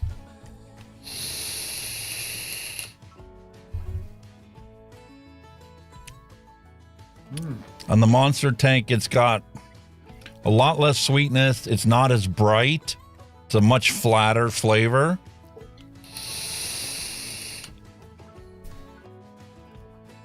Muted, would you say? It's not throaty, but it's got like this...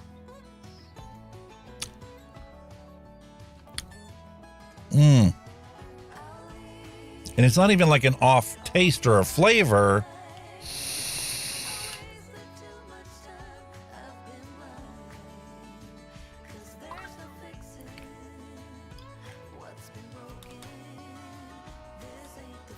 See the mode, I wonder it locks. I wonder how you're supposed to unlock it.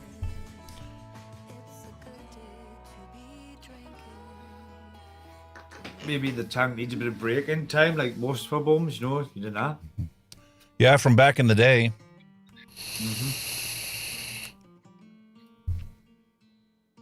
I remember myself, you used to always have to go into at least a tank of juice to go to break in. This is Hunky Vape. Is done with the dentist and heading back to work. Oh, go back to work. Her face is beyond numb, but back to work she goes. So you've still got time to put that pot in the oven. Put the pot roast on and put it on high. Yeah.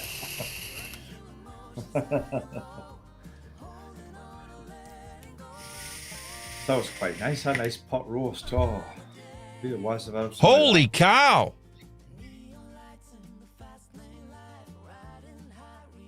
They filled 7 in one go.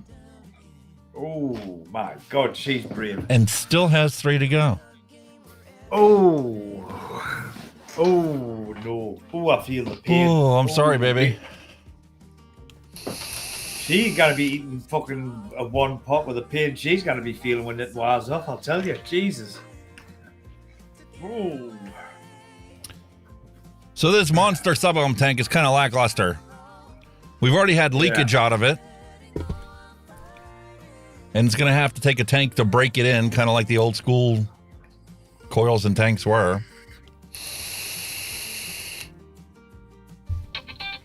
I had high hopes with it because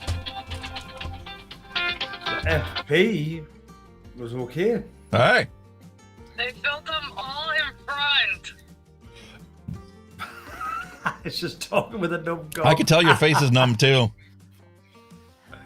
Yeah.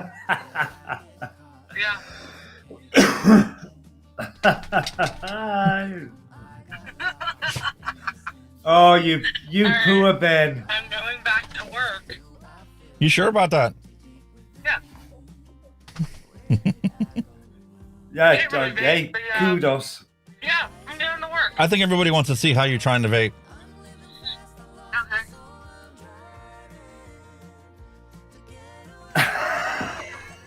Trying? At least I'm trying. I can't feel it though, so. And now that you go, you go, ow.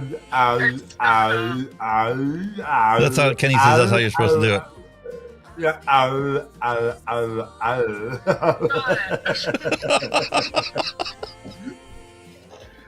Been there, got the t-shirt, me dear. We love you though. Love you. We do. Bye. Bye. I feel bad for her. I didn't dare tell you hadn't put the pot in, but never mind. Yeah.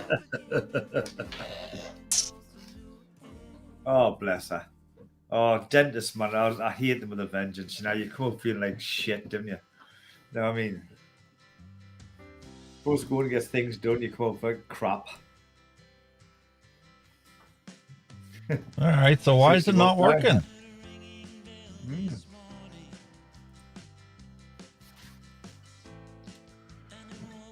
Pause, no. Blocking, yes. So it can only do one at a time. Yeah.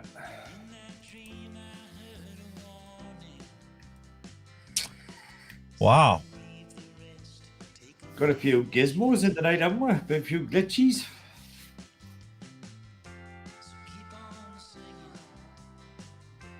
Very odd. YouTube Very print odd, my super friend. chat.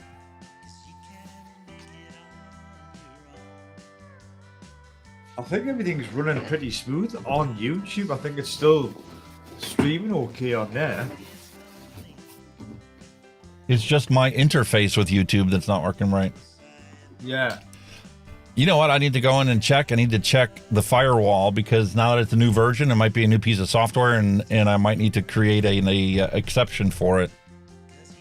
Yeah, it's a possibility. Your firewall's giving you some shit.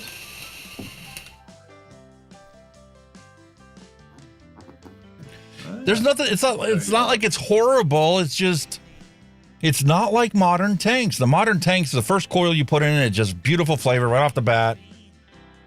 This one leaked right off the bat, and once we got that all cleared up, and it's surprising because the mesh coils as well. I thought you would have getting a bit more better result. and with it's being mesh, nichrome. you know what I mean? It's not Canthal. And it's nichrome. Yeah, exactly. Very surprised.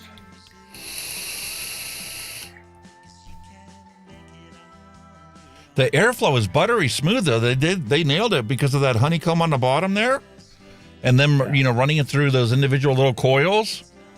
It's not like a whistly tank like a lot of the ones that came out in the day. Is it area enough or is it restricted? Would you say? Or is it is It has a what you hint say? of restriction. Yeah. Obviously, honeycomb nowadays does, doesn't it? But it has less.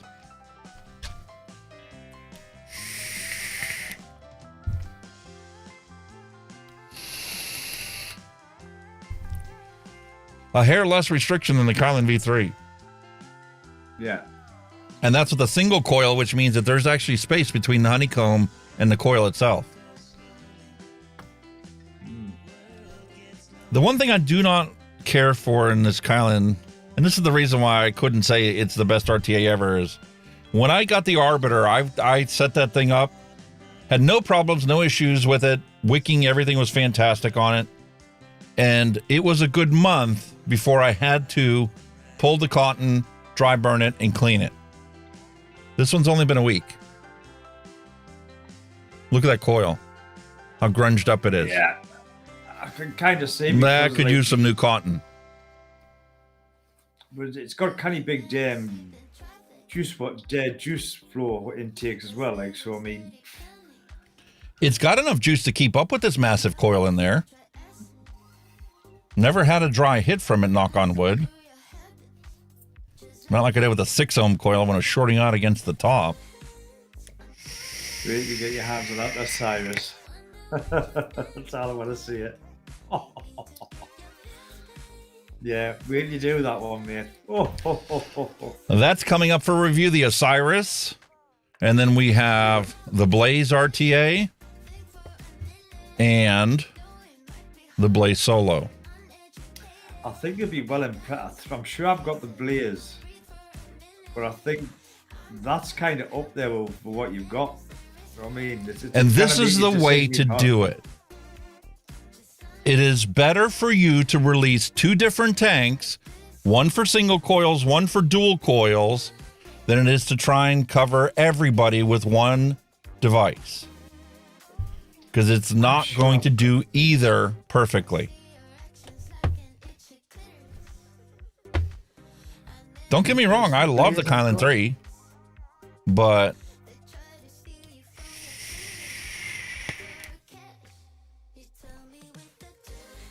I'm trying to think what my fucking Blaze is. What is it?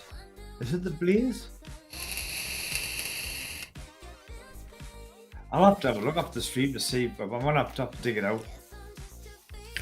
this coil does need some breaking because the flavor is already starting to get a little bit better.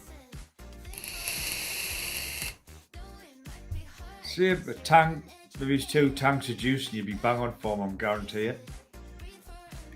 Now the thing is, with this touchscreen mod, if I could find a way to crank up the volume, but it's locked. I actually have to pull out the user manual to see how to unlock this touchscreen. See, with the Mag P3, it was simple. Must be a case of pressing 2 buttons or 2 of whatever at the same time, I would imagine. See, like on the that's gotta be a pain in the arse. And every time 2 minutes, it's gonna lock and it's gonna limit your puffs. on the Osmotis, you had to flick it a certain way, and it would unlock it.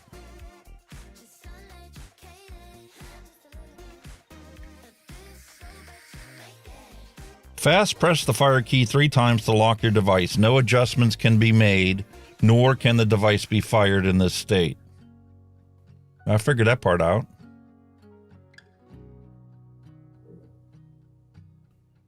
Yeah, we know that bit. That's a normal thing. To use the touch function again, you need to press and hold the secondary key for 2 seconds to unlock it. So it's easy to adjust. We'll go to 75. Ah.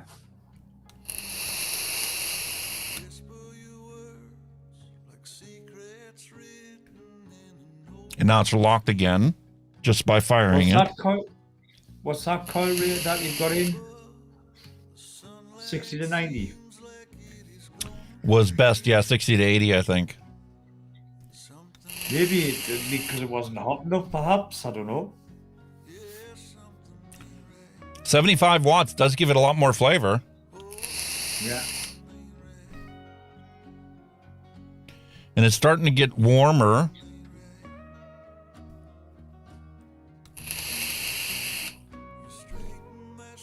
That's probably where I would sit at, maybe 70, 75 watts. That's probably where I wouldn't max it. Yeah, 80 watts is pushing the max of it. Yeah. For just a hair more flavor than you got at 75. So I think 75 is probably the best for this coil. Especially being a new one, you're breaking it in. So if you want to burn it out to 80. But at 75 watts, I'm starting to get the sweetness back in the flavor. The punch isn't really there as much. It's still a little bit lackluster.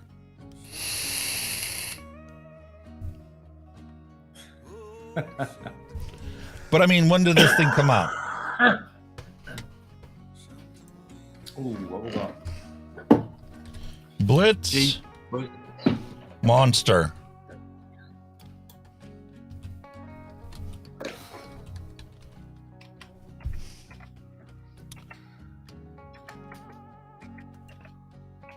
Kidney puncher. $25 from Kidney Puncher for the Blitz Monster sub-ohm tank. They are out of stock.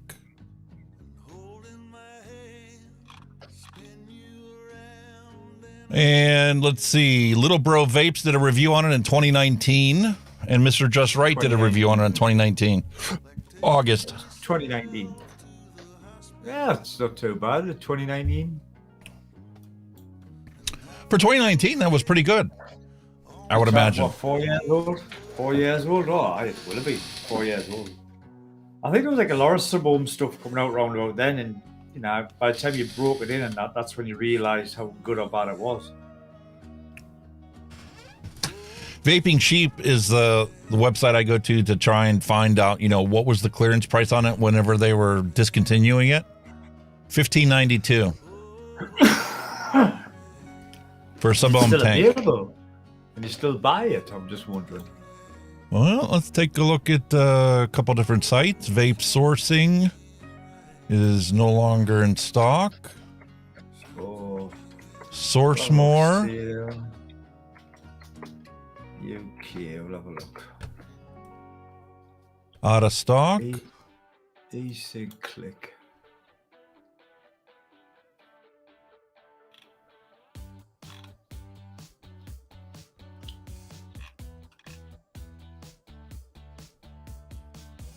The distributor in Canada, Demand Vape, doesn't have it.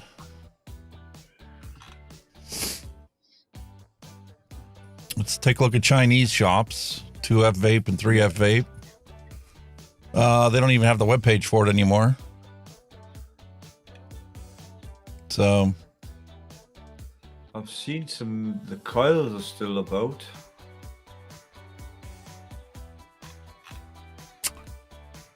.3F Vape, May 19th of 2019 is when they released it and they started selling it.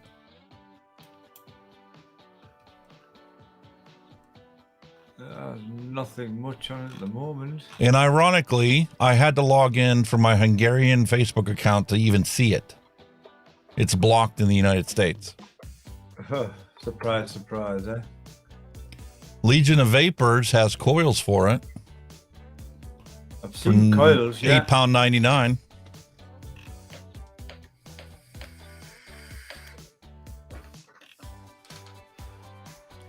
So it's nice to know that, you know, even a 5-year-old tank like this still has coil availability. That's pretty good, actually, because like you see, a lot of sub-ohms are just after about a year or something that didn't do the coils, do they? Yeah, if you're not a major manufacturer like Smock or Inikin, you know, to find coils for a 5-year-old tank, it's pretty hard. Element Vape never even sold it. Just wonder if it's discontinued because there's not many people selling it. Kind of finds it. All right. How about Australia? Victory Vape has coils for it in Australia. Wow. Although they only have 3 left. 3 3-packs left. Wow. And that's for the M2. And for the M3, they also have 3 packs of coils available still.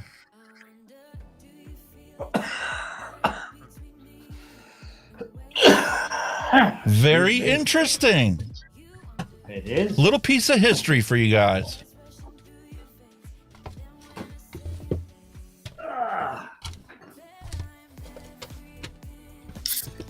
Johnny 5, number 5.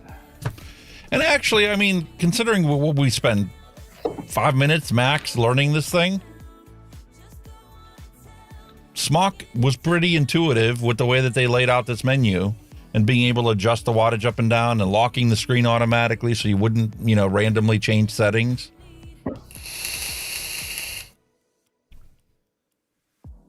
And quite honestly, for somebody that was doing this to try and quit smoking, that feature, even though it was kind of irritating to be locked at 10, okay, you got 10 puffs, would actually be pretty nice because you could set yourself up a limit. You could say, okay, I'm going to be unlimited for a while. see what I normally use it at. And then I could set myself, I'm going to cut it back 5 today. Yeah. And do that for a couple days and then cut it back another 5. You could eventually wean yourself off very easily. I think that's the idea behind it, is to obviously A, to quit the smoking, and then B, to wean you off vaping if you wish to do so. But how many other mods even offer that as a feature? I can't even think of any at all. Yeah. So, I mean, you got to give Smock credit for their design to include something like that. It is. I mean, normally you and I would we'd let ourselves vape unlimited, and then we would just cut back the nick inside of our e-liquid.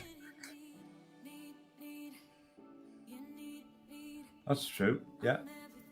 Because you could very easily go buy yourself a 6 and a 3, and then make yourself a 4.5.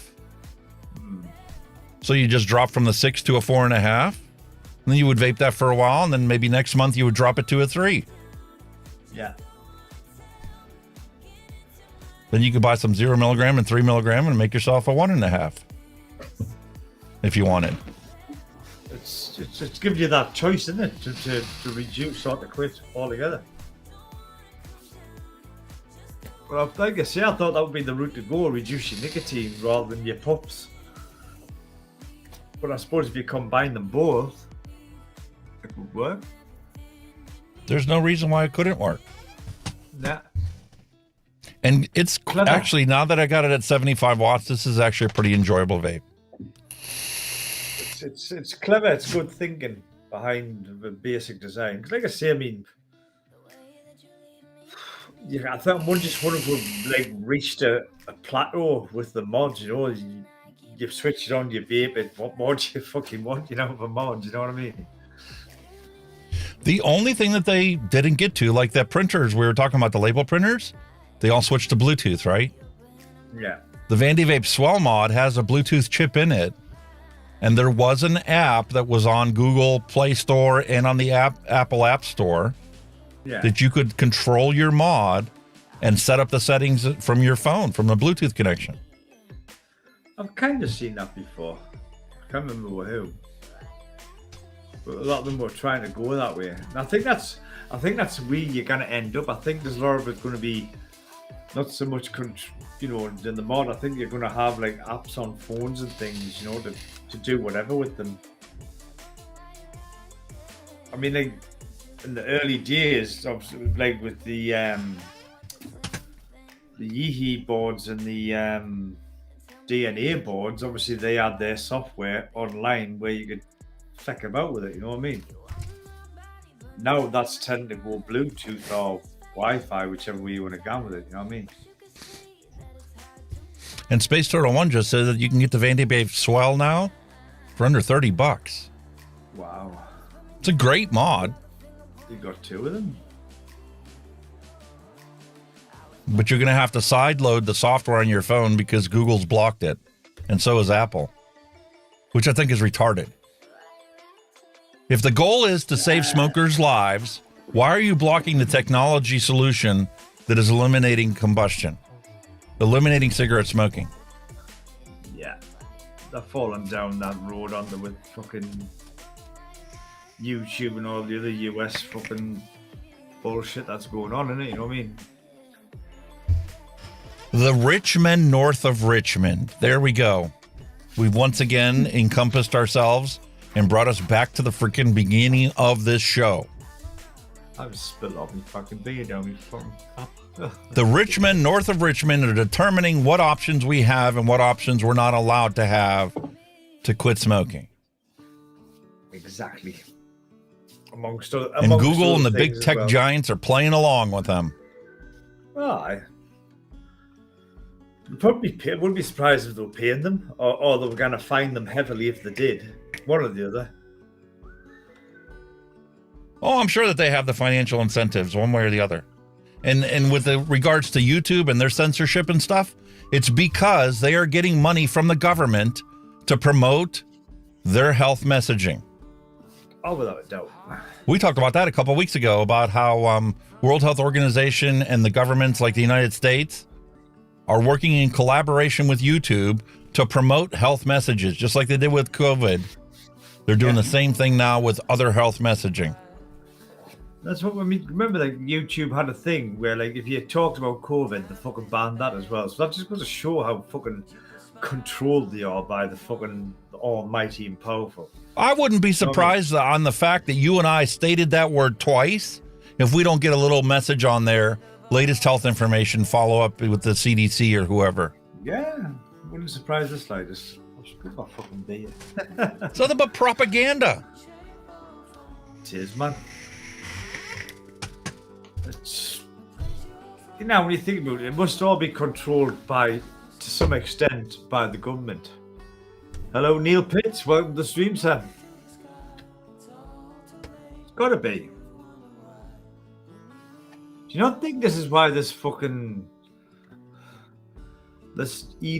Musk knackered who's bought out Twitter named X? I think that's why he's getting a bit of grief, because he's trying to promote freedom of speech bullshit.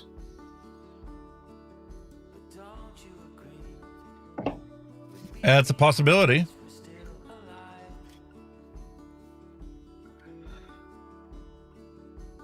Yeah, compiling code, gathering information. Found one Twitter partial anymore. reference, added reference. It's not called Twitter anymore, is it? It's called X. Yeah. My God almighty. That's how the big corporations get out of liability. They just use their lawyers, create a new corporation, and transfer all assets from one to the other. And now go ahead and go after Twitter because it doesn't exist. Yeah.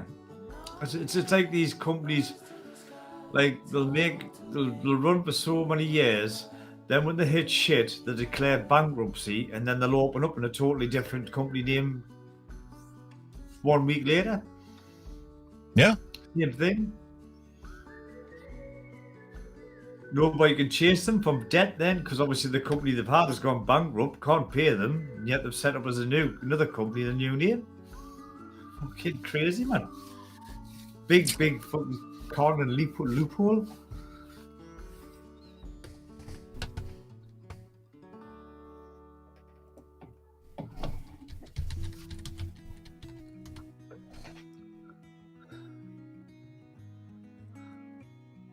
Yeah, Neil Pitts has put Hunky on Android and Apple block vape websites. Yep, I can get that. Not even the websites, even the apps. They just removed the apps from the Play Store and from the other one.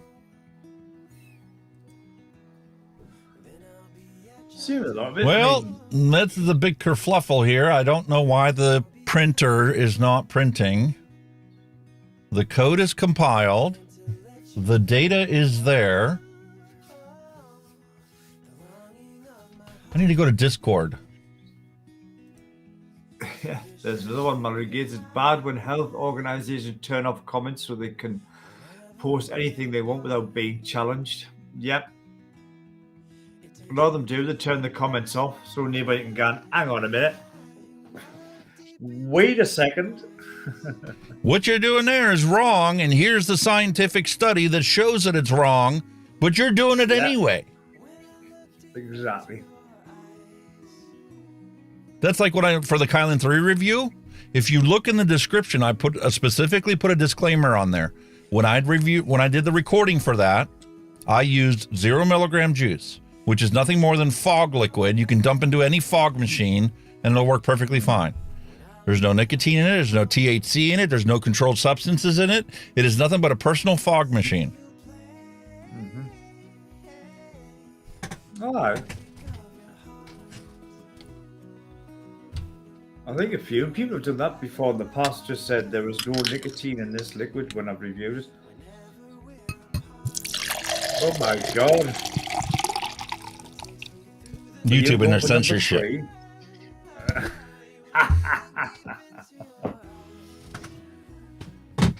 Is that number 3 you've got? Drives a man to drink. Is that a bad thing though? It means other than the pot roast, nothing else is getting accomplished today. You're gonna get your ass kicked. She's gonna come back in absolute agony when the fucking anesthetic wears off, and there's gonna be no pot roast. But there's your excuse, though, darling. You know, you've just been the dentist, so I didn't think it was worth putting a pot roast on. I didn't think you were going to be able to chew anything. Exactly. So I'm quite happy to have a milkshake with you. I'll pull out the leftovers we have from the other night. She made this beautiful pasta, and she took kielbasa and cut it up in there, threw some tomatoes and some onions that she sauteed in a pan, threw it in there, threw some spices in there to season it up, some Cajun pepper. Ooh, is that delicious? I like a nice bit of pasta like that. Little spaghetti sauce. Oh, yes. Oh, my God, that sounds so good. No, it's the simple things. It's the simple things that taste so good, man. Soup for her. Yep. Listen, I could do that, and it would actually be cooking faster than the pot roast, because the pot roast takes minimum 4 hours. Hours, yeah. 6 if you want the meat to fall apart. You've got to have it nice. I can go to the store and buy a chicken and make some chicken soup, some homemade chicken soup. I'll be ready for her by the time she gets home. That's why we kind of do it overnight. We'll put everything in a slow cooker, leave the slow cooker on overnight, get up in the morning. Oh my God. When you wake up with that smell in the morning as well, it's like, oh, what's that? Listen, that's how I've started making my chili. I don't make it in a pot anymore. Do you? I used to make it on a pot in the stove and then just let it cook, and then you'd have to come in every so often and stir the thing, and that got to be such a pain. So now what I do is I take a pan out, and I will take the ground meat, throw the onions in there. You know, I'll brown the ground meat, and I'll throw the onions in there to get them sauteed a little bit, throw the seasoning in there, throw some peppers in there, cut them up, and I'll put that into the slow cooker and add the beans. And then just leave the slow cooker go for like 3 or 4 hours on low. Oh. Wow. And then the best part is after you eat that first day, I take the slow cooker in the wintertime especially, I'll put it into the garage where it's cold, so it cools it off, and then the next day, you take that pot out after it's been sitting there overnight, put it back on low, 4 hours. Oh, way better than the first day, every time. Yeah. I think you find that though, because it gets time to like marinate, doesn't it? All the flavors get to marinate in. You know what I mean? Especially like you know yourself, like maybe it's an Indian curry. You might think, oh, I can't eat this. I want to put it in the fridge in the morning. You go out the fridge more warming up. It's like, oh my God, why does that taste so good? It tastes twice as good as it did the first day. Yeah, you're like, holy shit! It must be just something to do with the marinade. You know what I mean? Like just, I don't know. I'll tell you what, this Buzzball, if it's not ice cold, no, yeah, all alcohol, yeah, you get the same peach and cream flavor, but it's not like a muddled mess. Yeah. Well, I think we've reached the end of the show. What do you think, mate? What? 10 to 9. Ooh, yeah, we haven't done too bad, did he, Dower? Eh? Ran like a well-oiled machine, didn't he? Like, yeah, we had some stumbling blocks. I still don't understand what's going on here with StreamerBot not printing. I reset the queue, so Mallory should have popped up on the screen, but she didn't even pop up, so something's not working right. I know. Like I said, I'll have to suss out that update on my GoPro stuff, maybe Road software. I don't know what the fuck happened with that. I don't know. You sound good. Yeah, but the software's not running. That's just straight off like what we used to do before. Just straight off your microphone. Yeah, pretty much. And it's like about arm and arm and another half of arm's length away from us. So not doing too bad. It's getting pretty bad, though. You know, when you're a content creator, you get to be up and abreast of all the ways of making your audio sound good and stuff. And they did the Resolve Con, and it was streamed online. But it was so quiet when certain speakers were there because they like to step back from the microphone. Yeah. and I'm like, I could turn up the volume 12 decibels, but then as soon as somebody else comes on, it's going to blow my ears away, and I got to freaking change the thing. So I just simply went into the Elgato Wave software. I threw a compressor on there. I dialed it in, set it up. I'm like, okay, now the volume's going to be perfect for the whole show. I did that on Friday, and I left the settings alone. I came back Saturday, and it was perfect. Because the volume was consistent through the whole presentation. I literally had to crank it up 12 decibels. Obviously, with the compressor, it kicks it back down. But that got the volume to be consistent for every presenter, everyone that was out there, and it was just perfect. Was Mr. Alex Tech there, the UK guy? Was he there? Yes, he was. He was, Mr. Alex Tech. I love his little tidbits on how to, like, you know, here's a shortcut. If you do this, create yourself a template and use this template. And if you load it and save it here, every time you open DaVinci, you've got the master bin ready to go. You just drag your assets over. And I've seen his video when he first started talking about these little tidbits and stuff. And I did some of them, but I forgot about it. After I got done watching the thing, I'm like, okay, the nice thing about doing the Resolve Con is I had DaVinci Resolve open while the presentation was going on. So all these little hints and tricks and tips that he did, I implemented them right there. So like sound effects that I use all the time, like my swooshes and my duct tape peeling tape thing, I all dump them into the master bin. So from now on, I don't need to go search in my computer for this stupid audio file. I just open the master bin, drag it, drop it onto my thing. Job done. Move on to the next one. Yeah. Well, that's some good. I've noticed there's like a lot of new guys popping up on the scene now with DaVinci, and they're fucking pretty good. I mean, there's some of the stuff that's coming out was good. There's a lot of fusion guys popping up now. There was a guy there that originally used to work for Microsoft and was a developer for Office and all that other stuff. He's now got to become a content creator on YouTube and does instructional videos on a bunch of different things. I don't care for his style, but the man's knowledgeable, and I learned so much from the way he puts videos together. And even though I do videos differently than he does, obviously different content, different topic, but I learned so much from the way he does things that's going to speed up my editing whenever I go to put something out. Plus, it altered my planning. Like when I plan out how to do a review and what I'm going to do and how I'm going to do it and what I... Like the hook. I never bothered doing a hook. I thought it was stupid. But like this last video shows, you put something on there that's clicky, it's not a clickbait, because that's totally the opposite of what you want. It literally tells you, listen, this is what's going to be at the end of the thing or in the middle of the video. And if you drop out early, you're going to miss out on this. Yeah. That's the hook, to get the viewer's attention and go, there's some good stuff coming. Now let's jump into it. Yeah. That's kind of where you've got to get in quick, isn't it? Really got to get that hook. Tell them, see, it's what you tell them as the hook, isn't it? Because you could blow the whole fucking thing away by giving them too much information. Yeah, that's true. You're like, well, what are we doing? But oh shit, I shouldn't have said that. Oh, this thing's a horrible tank. Listen, if it's just truly a horrible tank and you told them that in the first 5 seconds of the video, what's the point in even making the video? Exactly. But like in my situation, I ended up coming out on a solid maybe.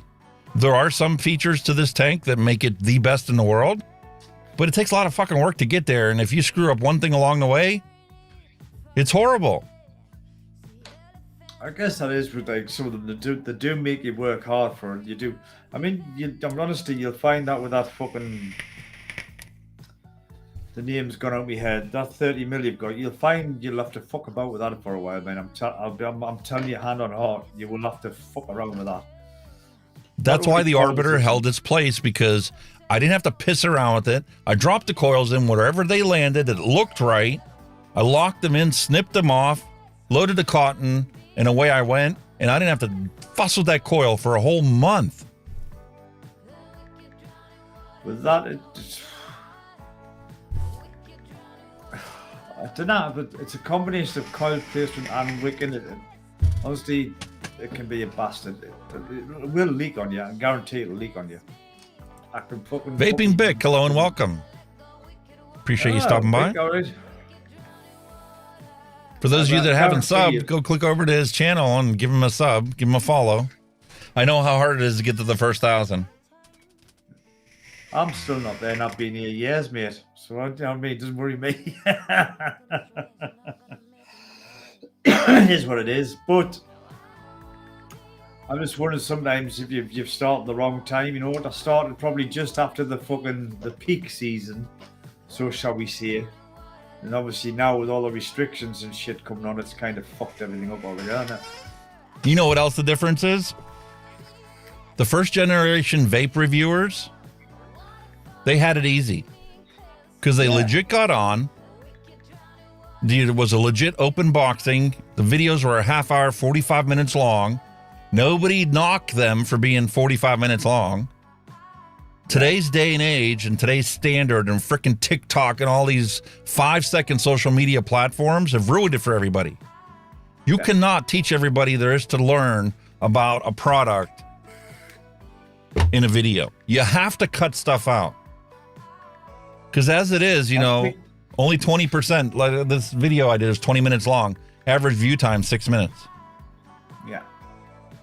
If you are more than 10 minutes long, people click out. They tune out, they go away.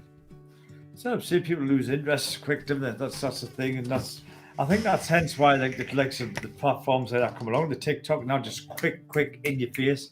And unfortunately, that's the way it is. You know, people want, yeah, right, next one. Listen, I'm going to tell you a little secret. There have been times that I've made videos, reviews on stuff that I purposely did something wrong that I knew I shouldn't have done that way. Just as a learning lesson, a teaching lesson to have in that video that somebody can go, oh, that's why my things are always giving me dry hits. And it's proven because I've got comments from people to go, oh, you taught me that. I never knew that before. Yeah.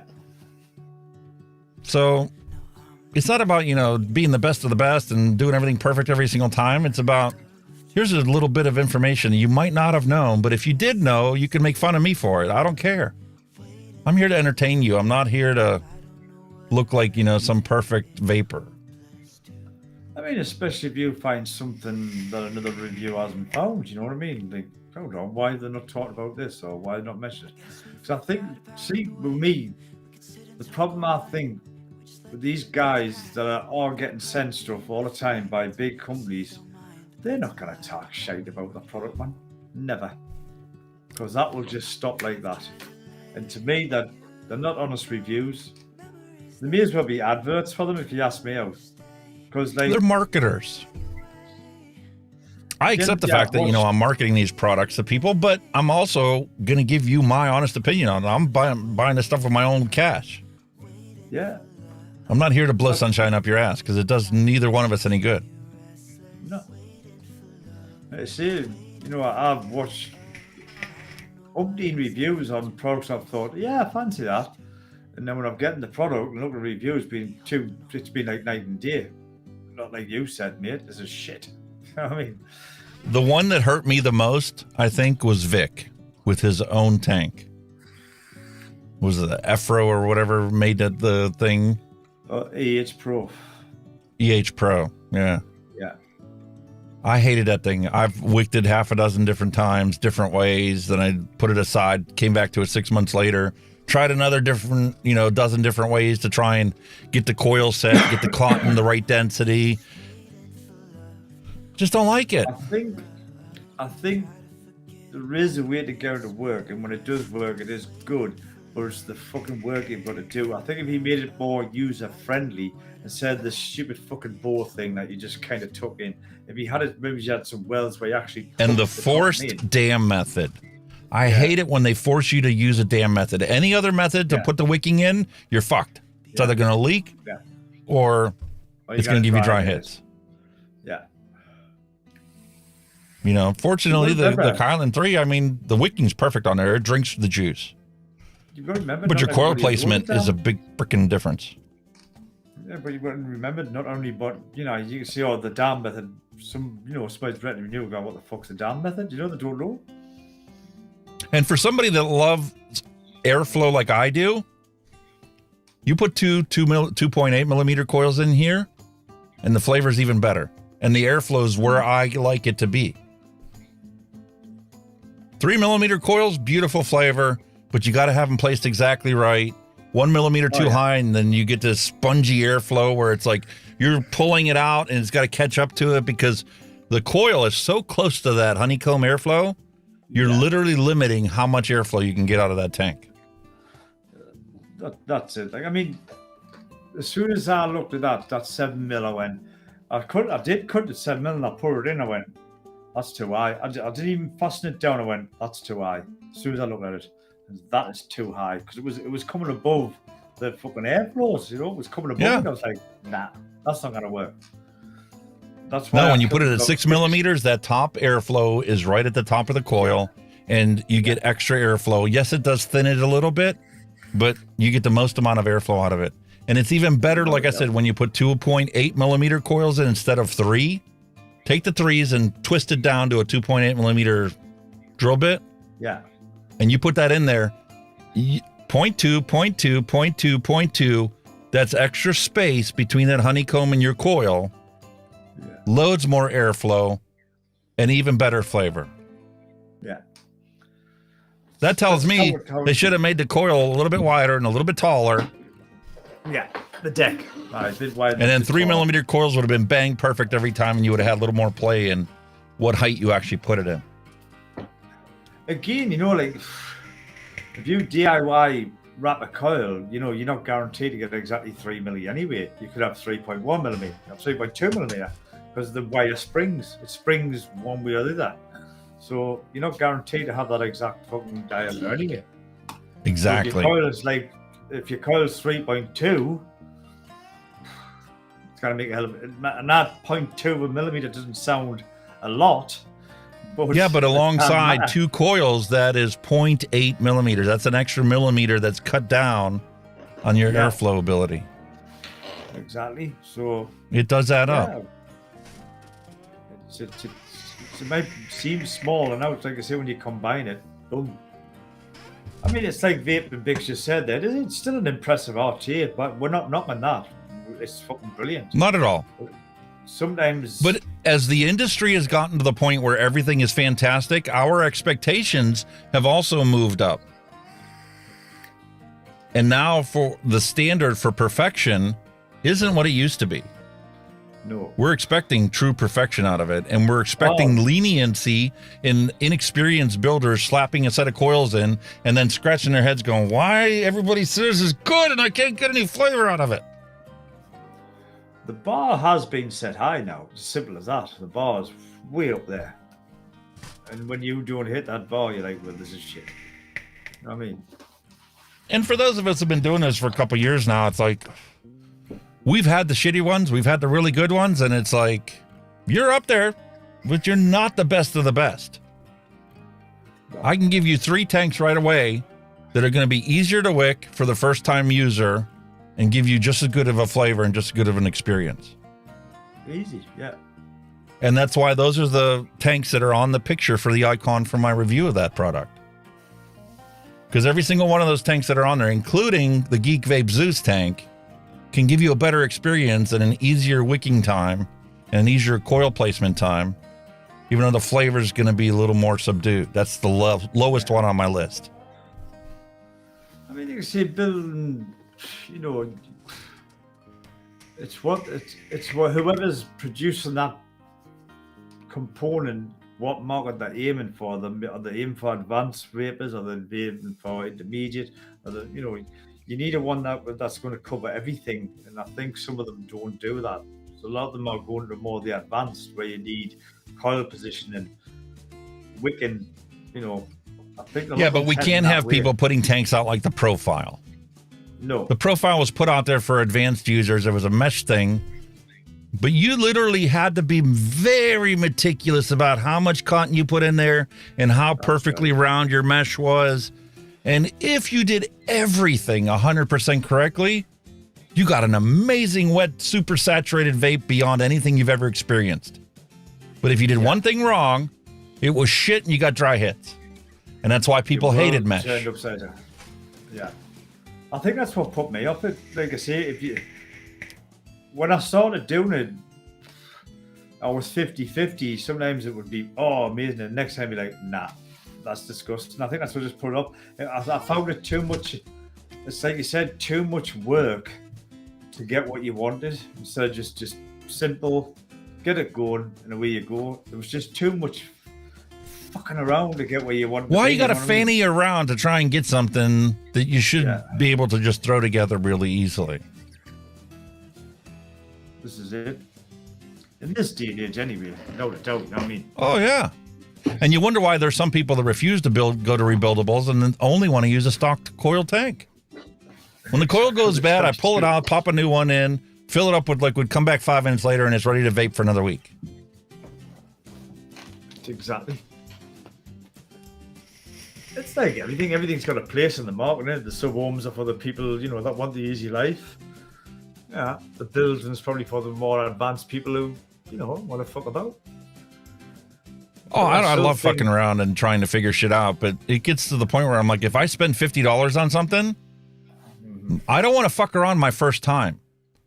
I want to put it in and at least get a mediocre experience. If I can't get that, there's something wrong with it that's making it too hard. Yeah. Even a nice, like a starting place, you know what I mean? Like, right, I could do that better, or check the coils, whatever. So you can see with the Kylan, that it says coil placement. Watch what you do. That's like with this one. We threw this one together, and my first couple drags was like, it's lackluster. I'm not happy with it. Yeah. But I kept with it, and 5 minutes later, I'm like, you know what? That's not that bad. If you can't meet that bar, don't bring your product to market. Yeah. Plus, that'll be even better when you have your second tank full of juice in.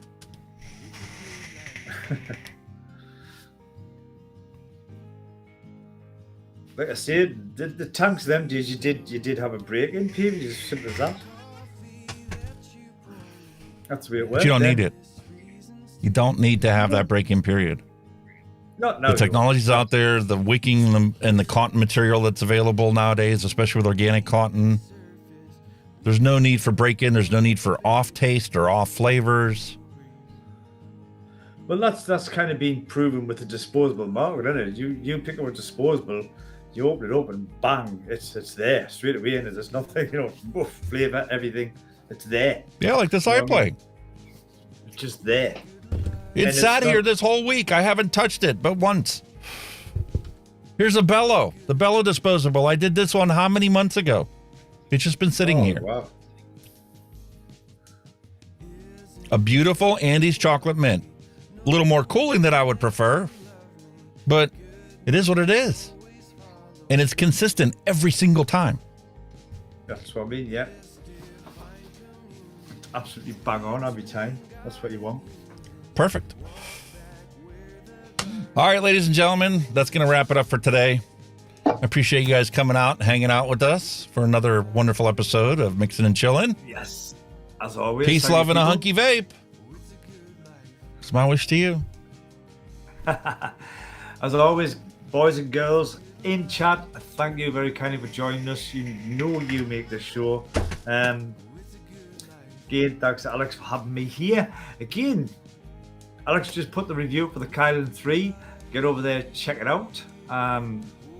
It's actually quite funny as well, so you'll enjoy it. But as always, boys and girls, we'll be here at the same place, same time next week. As always, from me, you take care, vape safe, and we'll see you all very soon. Bye bye now. Thanks for listening. We'll be back next week again for a fresh round.